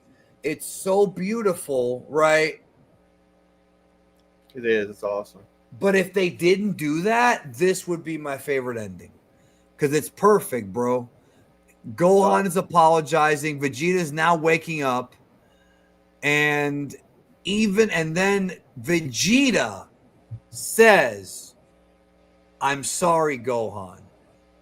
That moment right there, dude. That's insane, yeah. Talk about why this is important. Vegeta saying sorry for anything is already that's insane, yeah. Mind fuck. Yeah, like, this is just another one of those end of Cell Saga moments where it's like, holy shit, Toriyama's throwing a lot at us right here. This is a tremendous ending, dude. Like, this is such a good fucking ending. It's like a movie style ending, yeah. It's cinematic, yeah. And then he's like, I can't believe Vegeta apologized to me. For Vegeta to apologize, he must have realized there's nothing that can be done. And then he's over here like feeling helpless. They all feel helpless. There is nothing they can do now in their minds because Gohan is injured and Cell is even stronger. Nobody believes that anything can be done. Just like when Goku picked Gohan to fight for him. Oh, we don't believe you, Goku. We don't believe the kid has enough power. Yep. Okay. Goku proves them wrong again. So even in death, even though Gohan was the one that killed Cell, Goku is still the hero. Does that make sense? Yeah, it makes perfect sense. Yeah, because Goku is supposed to represent the part of Gohan's nature that's helping him get through this situation. The empathetic aspect of his nature that, should be there whenever he's enraged and he wants to make Cell suffer. Goku is where that part of Gohan's nature comes from. Like it comes from Goku. So this is Gohan using the part of his nature that came from his father to get the job done, which is really cool. And I like that because when they say Goku's spirit is passing down, that's literally like... That's literally what's happening. Yeah, like Goku's giving him his aura in a way. Not literally like energy, but, Jeremy says, I believe this is the best ending to an arc in all of Dragon Ball. I mean, again, that's a fair opinion. It's fair. And then, by the way, y'all, if it disappears, that's fucking StreamYard being stupid. Justin says, Cell looks like he's pulling a Trenton and beating the monkey. Fitting considering he's a serial offender. Beating the monkey. Do you mean Gohan? I think he does mean Gohan while simultaneously meaning something else. Okay. Yeah, beating his meat. So now the rest of the world is freaking out. And right here, Gohan's like, just get it over with. We both know any counter I could do would be useless. It's too bad I won't be able to defeat you. I don't like this Gohan now, bro. I don't like him giving up like that. But he hasn't really got his arc yet. And then out of nowhere, you hear Goku say, you're not giving up, are you, Gohan? What? Is that you? I'm in the afterlife. I'm talking to you with the help of Lord Kaio. Do what Cell's doing and fire your own all-out Kamehameha. If you do that, you'll win. I just know it. Goku straight up tells Gohan, you have more power than you realize. Even though it wasn't called Super Saiyan 2, your Super Saiyan 2 is still stronger than Super Perfect Cell. Yeah. It's right fucking there. And Goku's the only one that believes in it. He believes in it more than Gohan even does. And I love it because it makes sense. Like, it makes sense. Goku's been a more experienced fighter. He was with Gohan for a year, Yeah, it does. It makes perfect sense. Plus, Goku knows himself that, breaking your limits is, their thing. So. How could I do that? I can only use my left arm, and my ki has gone way down. And then he says, it's okay. You can win. Just believe in your own power. Show me to the end the power we have together. All right, I'll do what I can. Good luck. At this rate, if you fail, our deaths will be in vain. Avenge us. Avenge me! You died because I got too arrogant. Now, don't worry about it. I'm having a lot of fun with Kaio. You have a good time on Earth, okay? Okay. Then he powers back up. Everybody's like, wait a minute. He still has something in him. The slow 3-panel Kamehameha. What a great fucking volume this is, bro. Holy shit. This is, when I read this is not my favorite arc of Dragon Ball, but it was for a long time in my life. But like I said before, this is like my favorite ending. But it was besides the ending. But this just makes me when we go through this, it makes me hate people who shit on Dragon Ball because there's just no way somebody can shit on this. I just don't understand.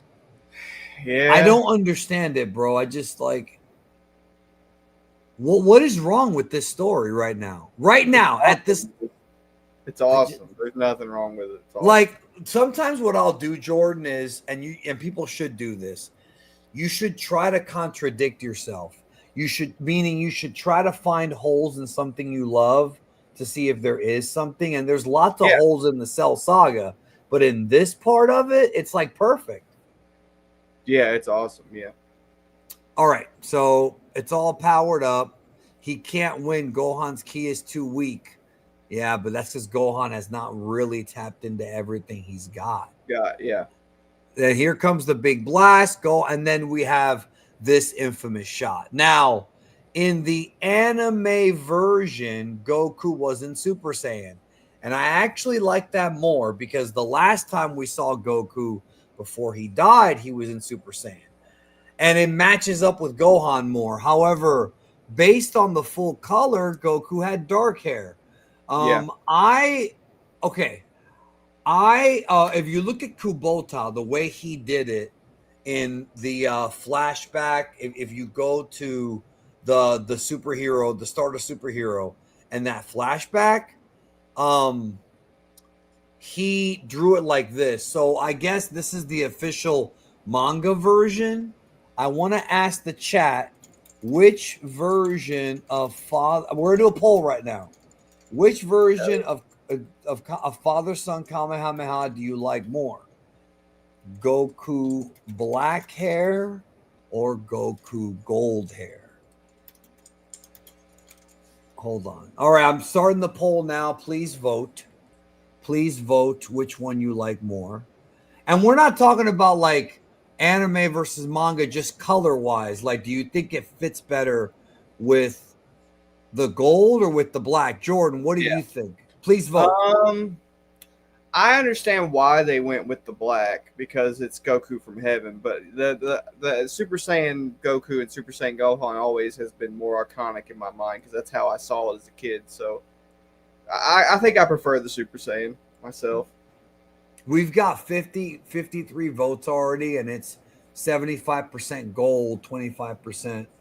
Yeah, And I do too. No, I actually think now you have to understand something. The anime staff was adapting a black and white manga, so that's probably why they did that. yeah, So yeah. Anyways, moving on. We have the big beam struggle. This is just all epic art.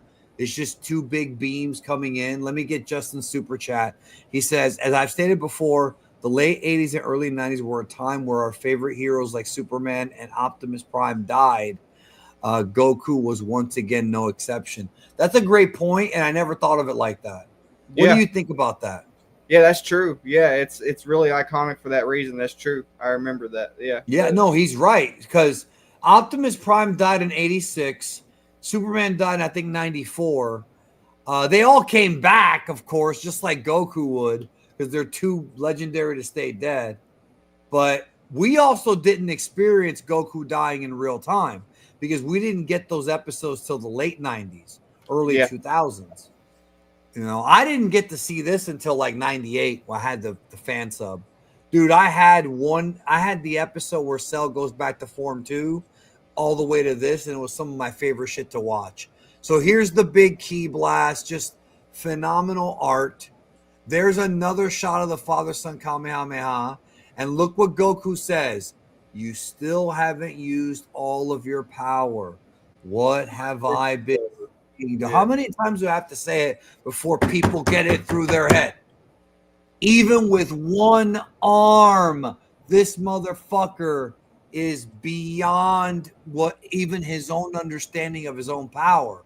I mean, Yep. look at Gohan Beast. He didn't know he had that inside of him. Yeah, that's true. Yeah, he had way more power in it. It's very similar to Cell. As you know, there's just more keeps coming that we didn't know about. And then Goku realizes that Gohan has a mental block because, and he says it right here, folks, I'm already using my full power. I can't do much more than this. And then Goku says, somewhere in your heart, you're thinking about how you'll damage the Earth. Don't worry about it. You can use the Dragon Balls to restore the damage. I love that because Gohan himself is like, I can't go any further. And Goku's like, bullshit. You can, and you're holding back for a reason. How does Goku know that and Gohan doesn't? Well, Gohan probably subconsciously knows it, but he's not going to admit it in this situation particularly. I mean, who would? I mean, if he doesn't defeat Cell, they're all going to die. You know, He did not. I don't think he even knew. So, okay, Justin says, add in the fact that Cell killing Goku meant he couldn't be brought back with the Dragon Balls, and it makes this even more tragic than his first death.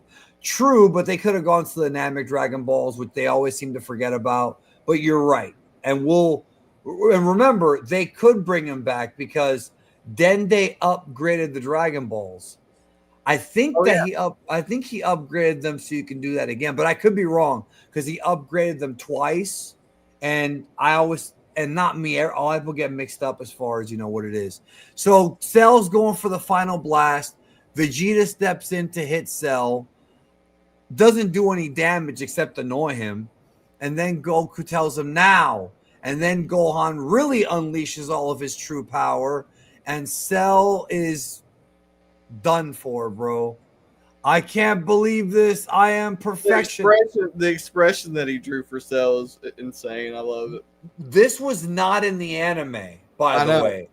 In the anime, Piccolo and everybody else helped, and Cell did not say this. In the manga, he says, I can't believe this. I am perfection.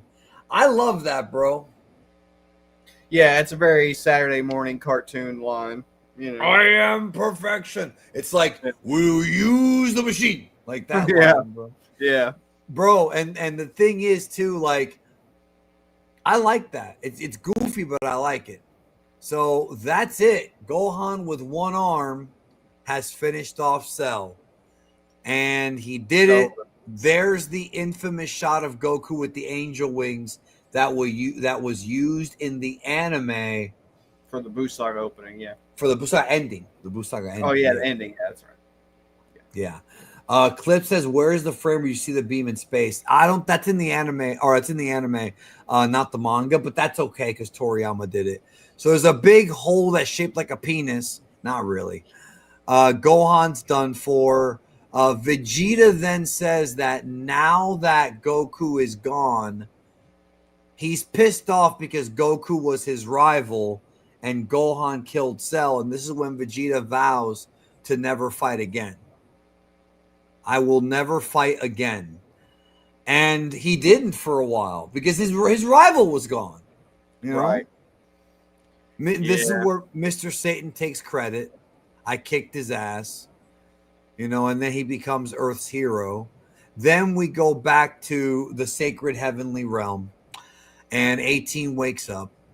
And now this is a very important scene, by the way. If any of you guys are ever interested in having any sort of interactions with females in the future, remember this lesson, okay? The selflessness that Krillin, exhibits here is that's the key to any relationship. Don't be a selfish creep. Don't be a selfish,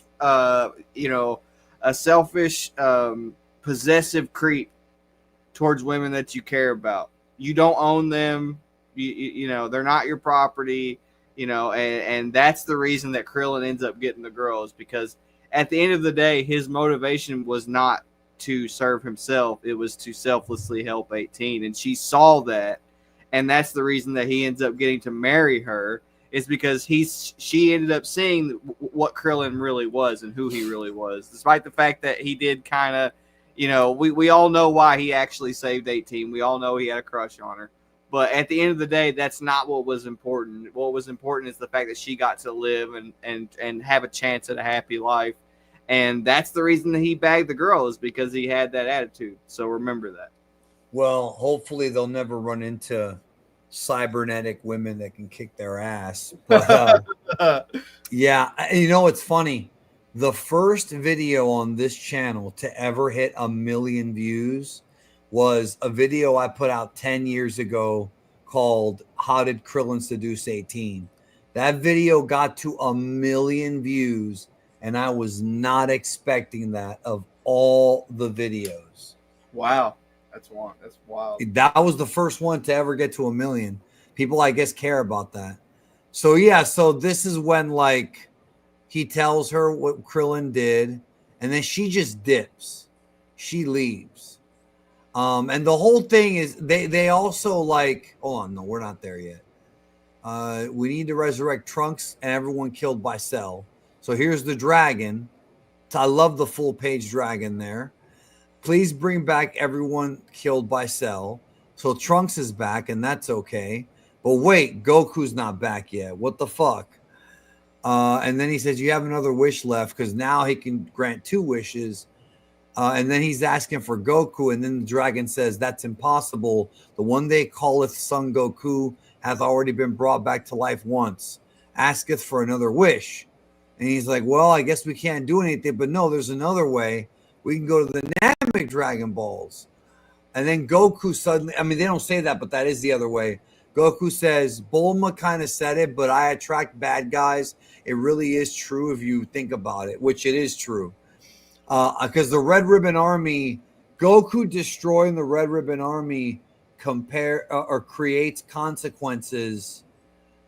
Either they want revenge, either somebody comes wanting revenge on Goku because of his adventures in the past, or somebody hears about how strong he is, and then they come after him from the depths of space to fight him because they just know how he has a reputation. So yeah, it's like it. Or his big brother comes to Earth to get him and reveal the truth to him. So yeah, and that's what led to if Raditz had never come to Earth, the Saiyans would have never come, and Frieza would have never done what he did. So it's true, Goku does attract enemies, but that's kind of what makes the story interesting. Yeah. It's a good thing. And then here Goku says, since I've saved the Earth and stuff, I'll get special treatment, which is true. Ordinary people and bad guys like Cell just become souls. I get to keep my body, and since I'm dead, I won't age. That's all true. Here in the other world, there are warriors from history, so it should be very fun. Lord Kaio should have been brought back to life by Shenlong. He's staying so he can give me company. Now, again, I want to also say that this was turned into an arc in the anime, the Otherworld Tournament, with Paikuhan. That's not in the manga.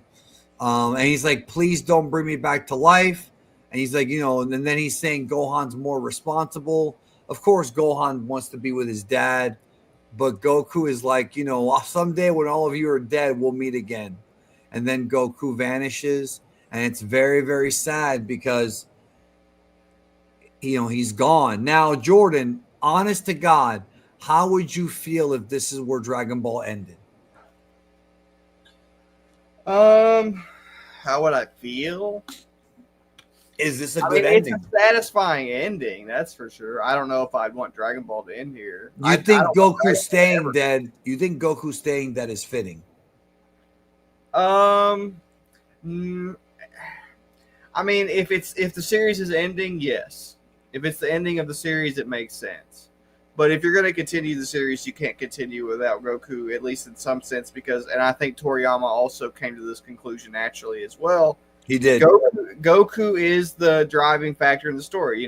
With Gohan, you have to have the enemies come to him for very superhero. For very, very stereotypical, less interesting reasons for that matter. It always has to be just some villain who's like endangering the Earth.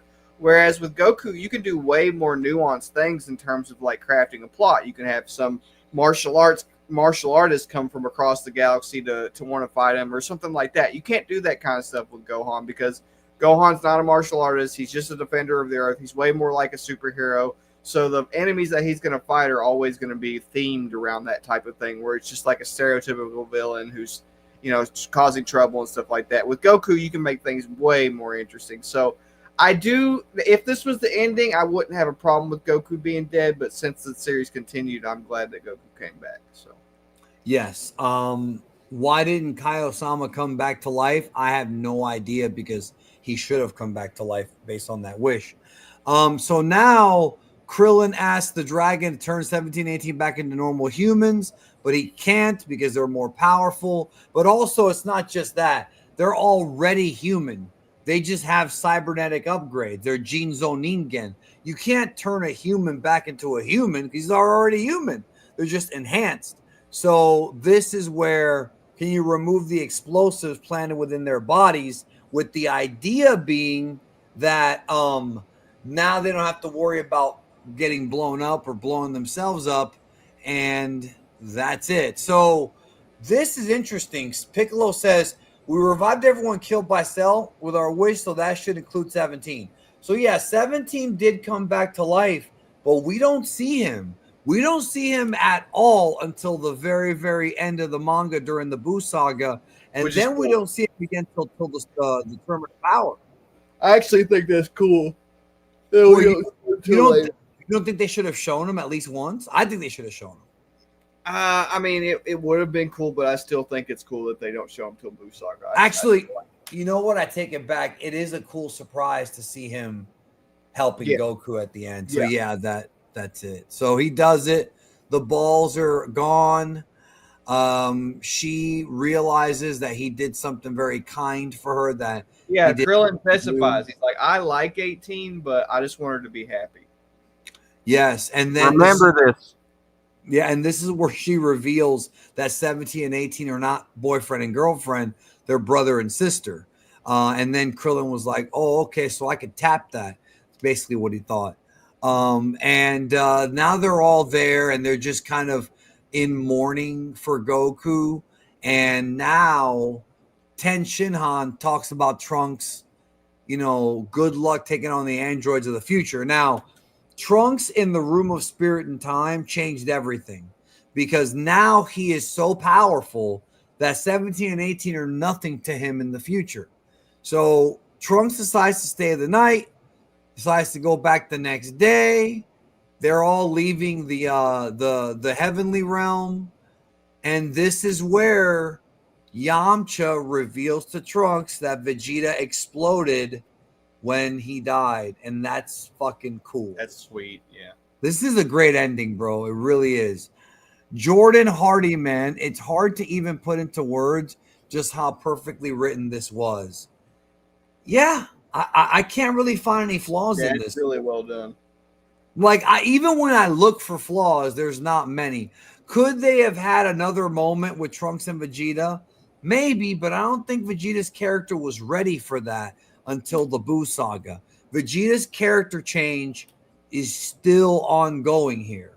And it serves the Buu saga really well, to see him have that reaction to Trunks getting killed, and then have a little Trunks, a Trunks who's just old enough to start training that he can have pride in as a little fighter. It works out really well. Majin Vegeta would be my favorite part of the Buu saga if it wasn't for the ending. But I do think that after Majin Vegeta, we'll get to it when we get there. It does do a bit of a drop off somewhat. But I do like this right here. Trunks gets his hair cut, and then Vegeta telling him goodbye like that. That's a lot for Vegeta, dude. That's an iconic thing right there. Yeah. Yes, and I love this shot right here with Goku and Gohan having the exact same face. This is Toriyama literally telling us that Gohan has replaced Goku. Yep. And he tries it for a while, and we'll get to that next time. One more conclusion. So Trunks goes back to the future to see his mom. We know, she's there. Bulma's, he tells her like what happened. Goku still died. Gohan avenged him. And then Dad wasn't as cold-hearted as you said he was in the end. When I was killed by Cell, Dad got really angry. See, I told you he really was more than a jerk. I see. I didn't know. That Vegeta had that side to him. I find that funny, bro. That Bulma, and that right there tells you. Well, she never got to see it. Yeah. She never got to see it because Vegeta died too young and didn't go through the steps needed for him to change. People don't just change, yo. People have to go through some shit to change. People don't just change for the sake of it. They have to go through something, Yeah. So, and now Trunks is This is like the sexy Trunks. This is like the Trunks all the girls like. Because I'm not kidding. A lot of girls love this Trunks with that undershirt he's wearing Yeah. and the muscles. Yeah, now he's like, now I'm gonna go fuck these motherfuckers up because now I've gotten a lot stronger. Look at him, bro. I used to think when I was younger that this was Super Saiyan 2. It wasn't, but I used to think that when I was younger. Yeah, he's just super powered up. Yeah. Yep. So he goes to find 17 and 18. This was adapted into Dragon Ball Z episode 194, and it's a very satisfying ending, I think. And he fucking smokes them, bro. 17 killing somebody with a gun is so wild. Like he could. Yeah. Why is he? You can tell that he just wants to make people. He just likes. He's like a kid, He wants to. He's basically playing Grand Theft Auto right now. That's basically what's happening. Yeah, because why would you need a gun if you can fire with mods? Yeah. Yeah, right. You can fire key blasts, and then they're like, "We'll lose our favorite punching bag, but oh well. Go ahead, 18." 18 wanted to kill him because she's tired of his shit. Trunks, batted it away, goes right point blank range, and annihilates 18 into a million pieces. So we did end up seeing the androids get killed, just not the ones from the present timeline. 17 is like, what the fuck? How could you kill 18? That was for all my friends that you killed, and this is for Gohan. Die. Kicks the motherfucker away. Leave this world at once. Blast him, and he's gone. And there's still one left. Of course, you know that there would never be any more issues in Trunks' future. We're never going to have any more problems ever again. Yeah. Bishar says, I can't even read what it says. What to murder androids? This is for Gohan. He's essentially saying he's happy that Trunks got to avenge Gohan. There it is. No, it was looking weird on my screen because Streamlabs is being weird now. Yeah, it is very satisfying. My opinion, I think they should have turned this into its own TV special. Like a second Trunks TV special, 45 minutes. And you know what I mean? Like made it like the return of Trunks, like its own special. Yeah, that would have been cool. For sure. Okay, we're almost done. So 3 years go by. The world is starting to heal. Now, this is another detail that people miss. 3 years later, enough energy has been gathered for Trunks to go back to the past once again to tell everyone that he killed the androids. So Trunks did go back to the past one more time to talk to Gohan and them. Yeah, and this is where Cell originally would have taken him down in the original first timeline. This is basically explaining to you. This is wrapping up the time travel shenanigans. This is basically explaining to you This is the loop coming to a perfect, a perfect end. Yeah, and I like that, and I'll tell you what, that's a detail that's often forgotten about. Even I forgot that he went back again. Now, what I like too is they managed to kind of weave that into the BoJack movie, because in the BoJack movie, he's back in the past. The problem is he's got the long hair again, So, and the BoJack movie, people think the BoJack movie fits in with the story, and it actually doesn't. Because of the fact that in the BoJack movie, Goku and Kaio are still trying to build that house on that tree. It doesn't fit. Like, people have tried to make it fit. It does not fit.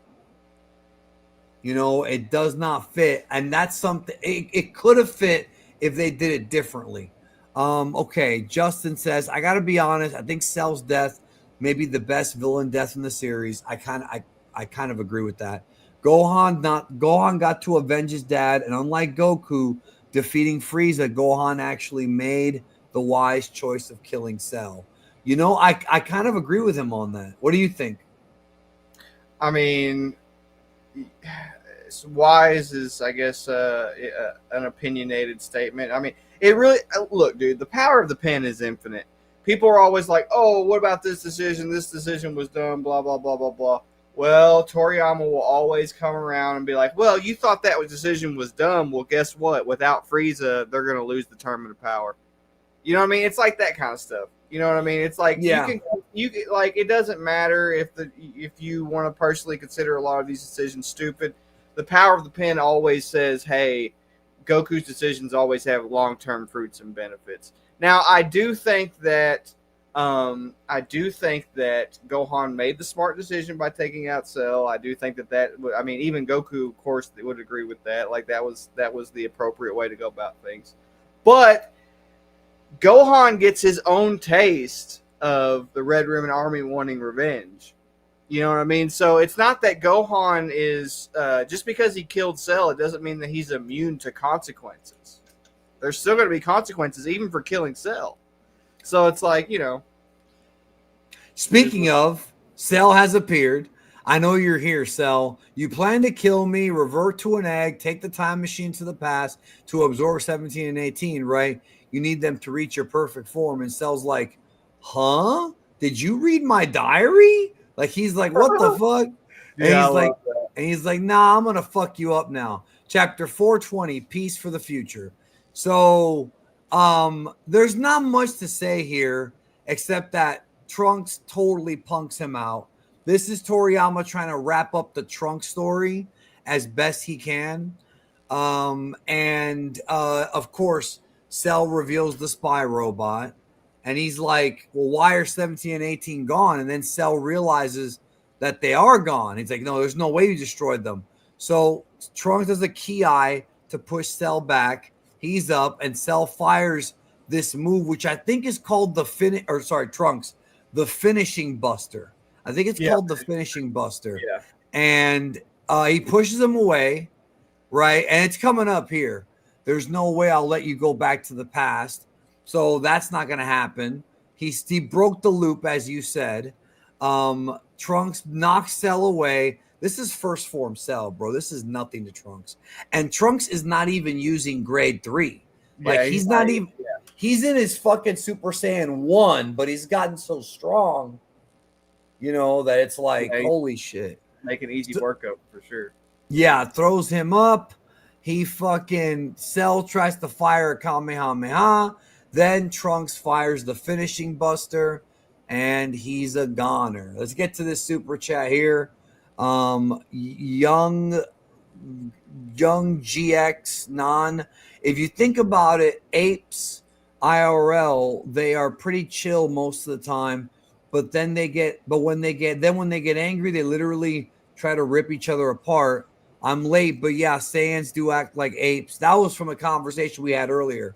But that's not just apes. Many animals are just like that. That's how your emotions work. Your emotions are almost like a separate entity to yourself in some sense. So, yes, humans are very much like that. Justin, also beating Cell, also marks one of Gohan's first wins in the series. Well, first kills. Yeah. Did Gohan kill anybody before this? I think he hurt Dodoria. I don't think he killed him. No, Vegeta killed Dodoria. Yeah, like he's hurt people, but I don't think he killed anyone. You're right. It is Gohan's first kill. Ain't that a bitch? Sasuke, wait. Oh, that's Justin again. Wait, I already did this one. Oh, sorry. My bad. I thought I didn't do it. Okay, so Trunks fires a blast, gets rid of Cell. For Trunks, who has lived through a rough future, and Bulma and everyone else, at last, true peace has come to them, and the peace should stand as long as Trunks is around. I'm sure the peace will stand forever, and they will never have any more problems ever again. They lived happily ever after. And that is the end of the Cell Saga. The next Mangalorian, we are going to begin the final arc of Dragon Ball. And it is the final arc of Dragon Ball, the Majin Buu saga. And like we talked about earlier, Toriyama was given free reign to kind of not be pressured so much. So he wrote the story. And there's something else we're going to talk about too, is we're going to talk about the fact that he's saying, hold on, you didn't do Justin Super Chat? Yes, we did. We just talked about it. Oh, we got another one that just came in. Okay, my bad. There was another one that came in. Sorry, I got confused. No. Trunks knew that because Cell flew to Epstein Island and wanted to get some bio from him. Okay, now he's back. Now Justin's back. Yeah. Okay, sorry about that. What I was trying to say is one of the things that we also found out from that interview is that Toriyama got bored writing the Gohan Saiyan Man stuff. He's like, this is boring. And so I always find it funny how Toriyama, as the writer, can recognize when something's getting boring and it's just like, eh. He does that multiple times. He actually talks about that in interviews about how like he could always feel whenever the series was stale. It didn't always change his approach, but he could feel it for the most part, like whenever it started to fizzle out. Like he knew, you know. But it also shows to me that he's also kind of like a little kid. Like the thing about Akira Toriyama that people just don't understand is that he's very childlike, very playful. Yeah, he's a media buff. Yeah. Yeah, his art is oftentimes playful. Even his Dragon Quest designs, a lot of them look great, even though they can be goofy. And this part of the Dragon Ball story here, the Cell Saga, is probably the darkest that Toriyama ever got. But it's not in his nature to ever go that dark. He's more of a playful guy. He's like, he has an inner child that you can tell is in there when he designs his character. He likes to laugh. You know, he likes to laugh. He likes to enjoy himself. He doesn't really like to absorb. You can tell he doesn't really like to absorb depressing material. Like he even kind of talks about that whenever he was talking about the Bardock special. About that's just like not his. He's like, it was so depressing. I could never write something like that. Then he does write something depressing in the next arc. Yeah. Anyway, I have a surprise for you guys. If I can get Danny to pull it up.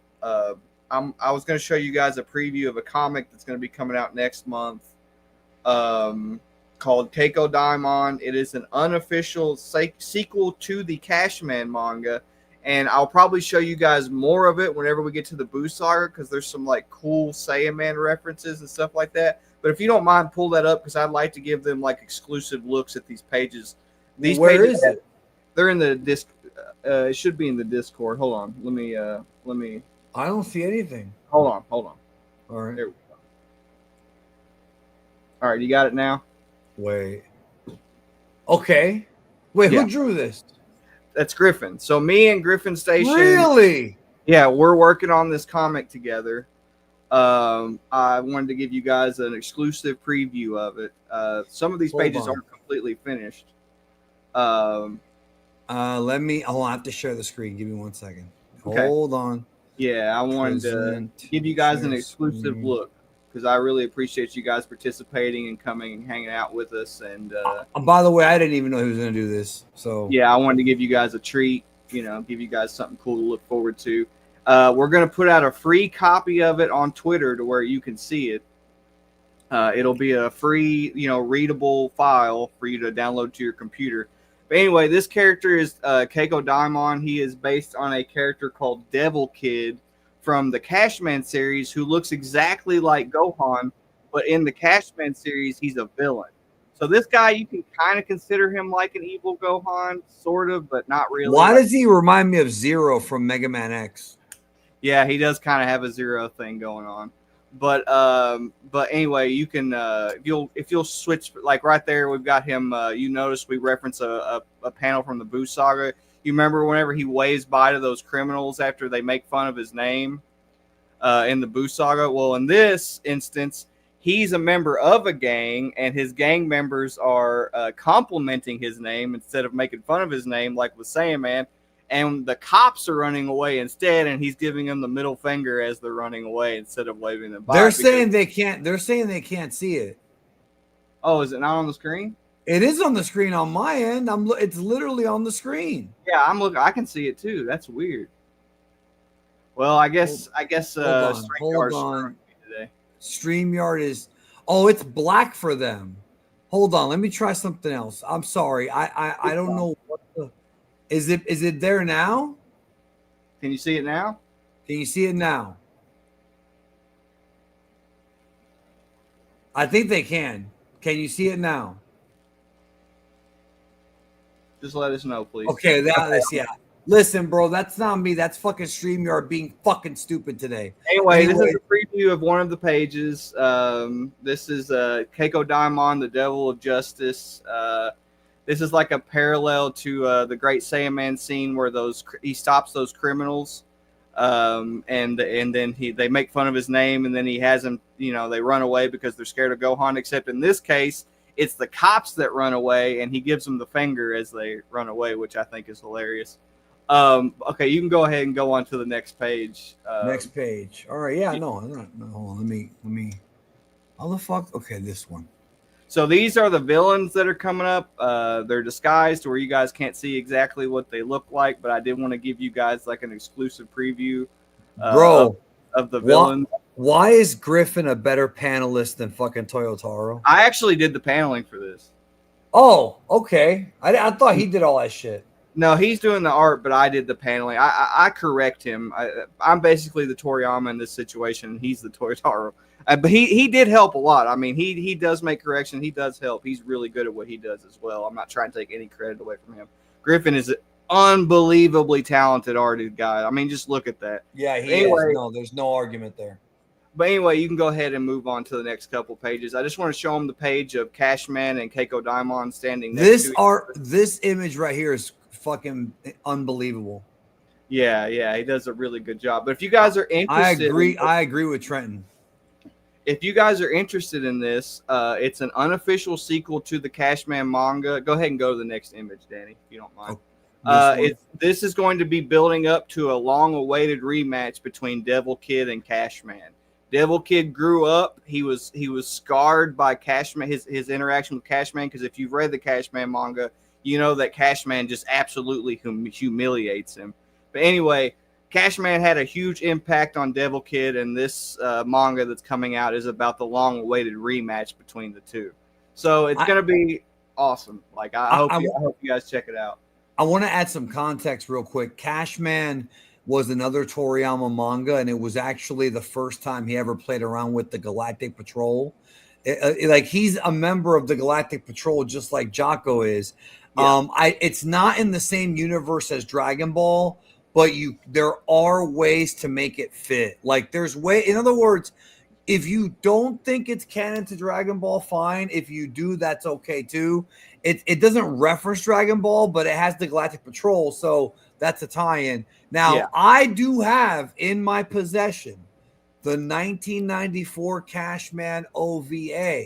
So if anybody wants to watch that, I can put it on Twitch one of these days, and we can watch. It's only about 30 minutes or so. You definitely should, especially if you're going to read this comic, because this is an unofficial sequel to Toriyama's version of Cashman. So in order to understand everything that's going to happen in the comic that me and Griffin are working on, you do need to go read the original Cashman manga, because this is like an unofficial sequel to it. So definitely go check out the Cashman manga for sure. Where is the Cashman manga? Is it in the Manga Theater compilation? Yeah, it's in the Manga Theater in either the Shonen Jump app or the Viz app. You can go read Cashman. Yeah. And if you want to buy the physical copy, Viz has it. I have it back there, and it's actually money well spent. It's called Toriyama's Manga Theater. It compiles a fuckload of Toriyama's one-shots, and it's absolutely worth having. Hold on, I have to address this. Trenton, you were doing a good. He's just playing around. I'll be real with you, Trenton, bro. Trent, Griffin's better than fucking Toyotaro. I'm sorry, but really good. He's unbelievably good. This is not a diss to Toyotaro. It's more so praising Griffin. Griffin really is, in my opinion, better than Toyotaro. Yeah, Griffin's an amazing artist, and it's a privilege to get to work with him. But anyway, I just wanted to give you guys a preview. I hope you enjoyed it. I hope you appreciate it. So. Jordan's trying to get you to check out, and I agree with him, other Toriyama works besides Dragon Ball. Sandland, is one of them, and that's very different, but there are similarities. But Sandman is different from Cashman completely. They're totally, one is like an adventure story, kind of like a Western. That's what Sandland is. And Cashman is more science fiction. Yeah, and So they're asking this question, yeah, bro. I'll be posting this for free on my Twitter, so go follow me on Twitter. I also plan on doing a voiceover like motion comic version of it that'll be on my YouTube channel, so you'll be able to find it there eventually. But I am going to put out a free file for you to read on Twitter of this comic when it comes out. So, question I have for you, with that is, are you going to eventually put it on Derek's site?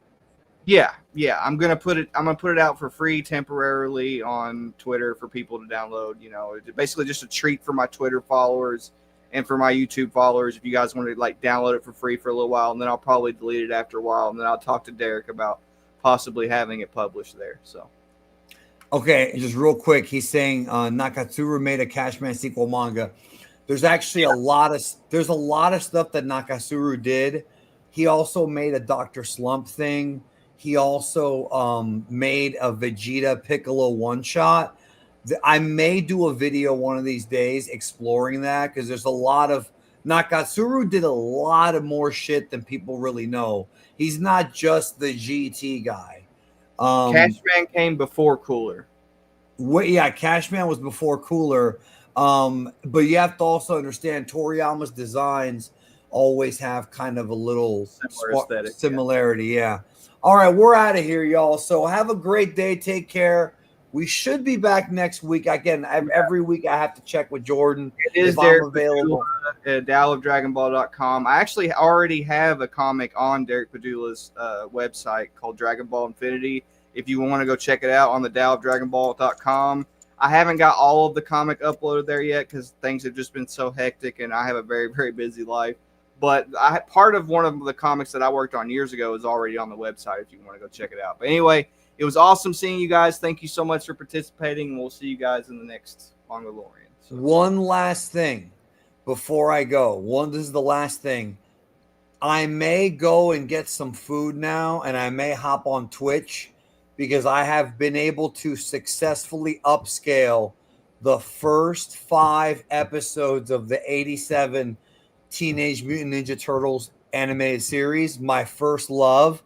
I was able to upscale it to 1080p high definition. Took a long time.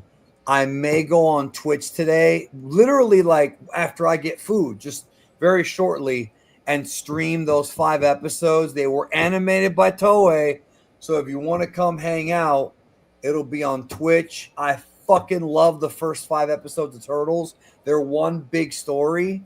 So come check it out. Also, Jordan, check your DM so you can see the upscale. Okay, I will. Yeah, so I may do that. Keep an eye on your notifications. Twitch.tv/Big D Geekdom 101. We'll see you next time. Take care.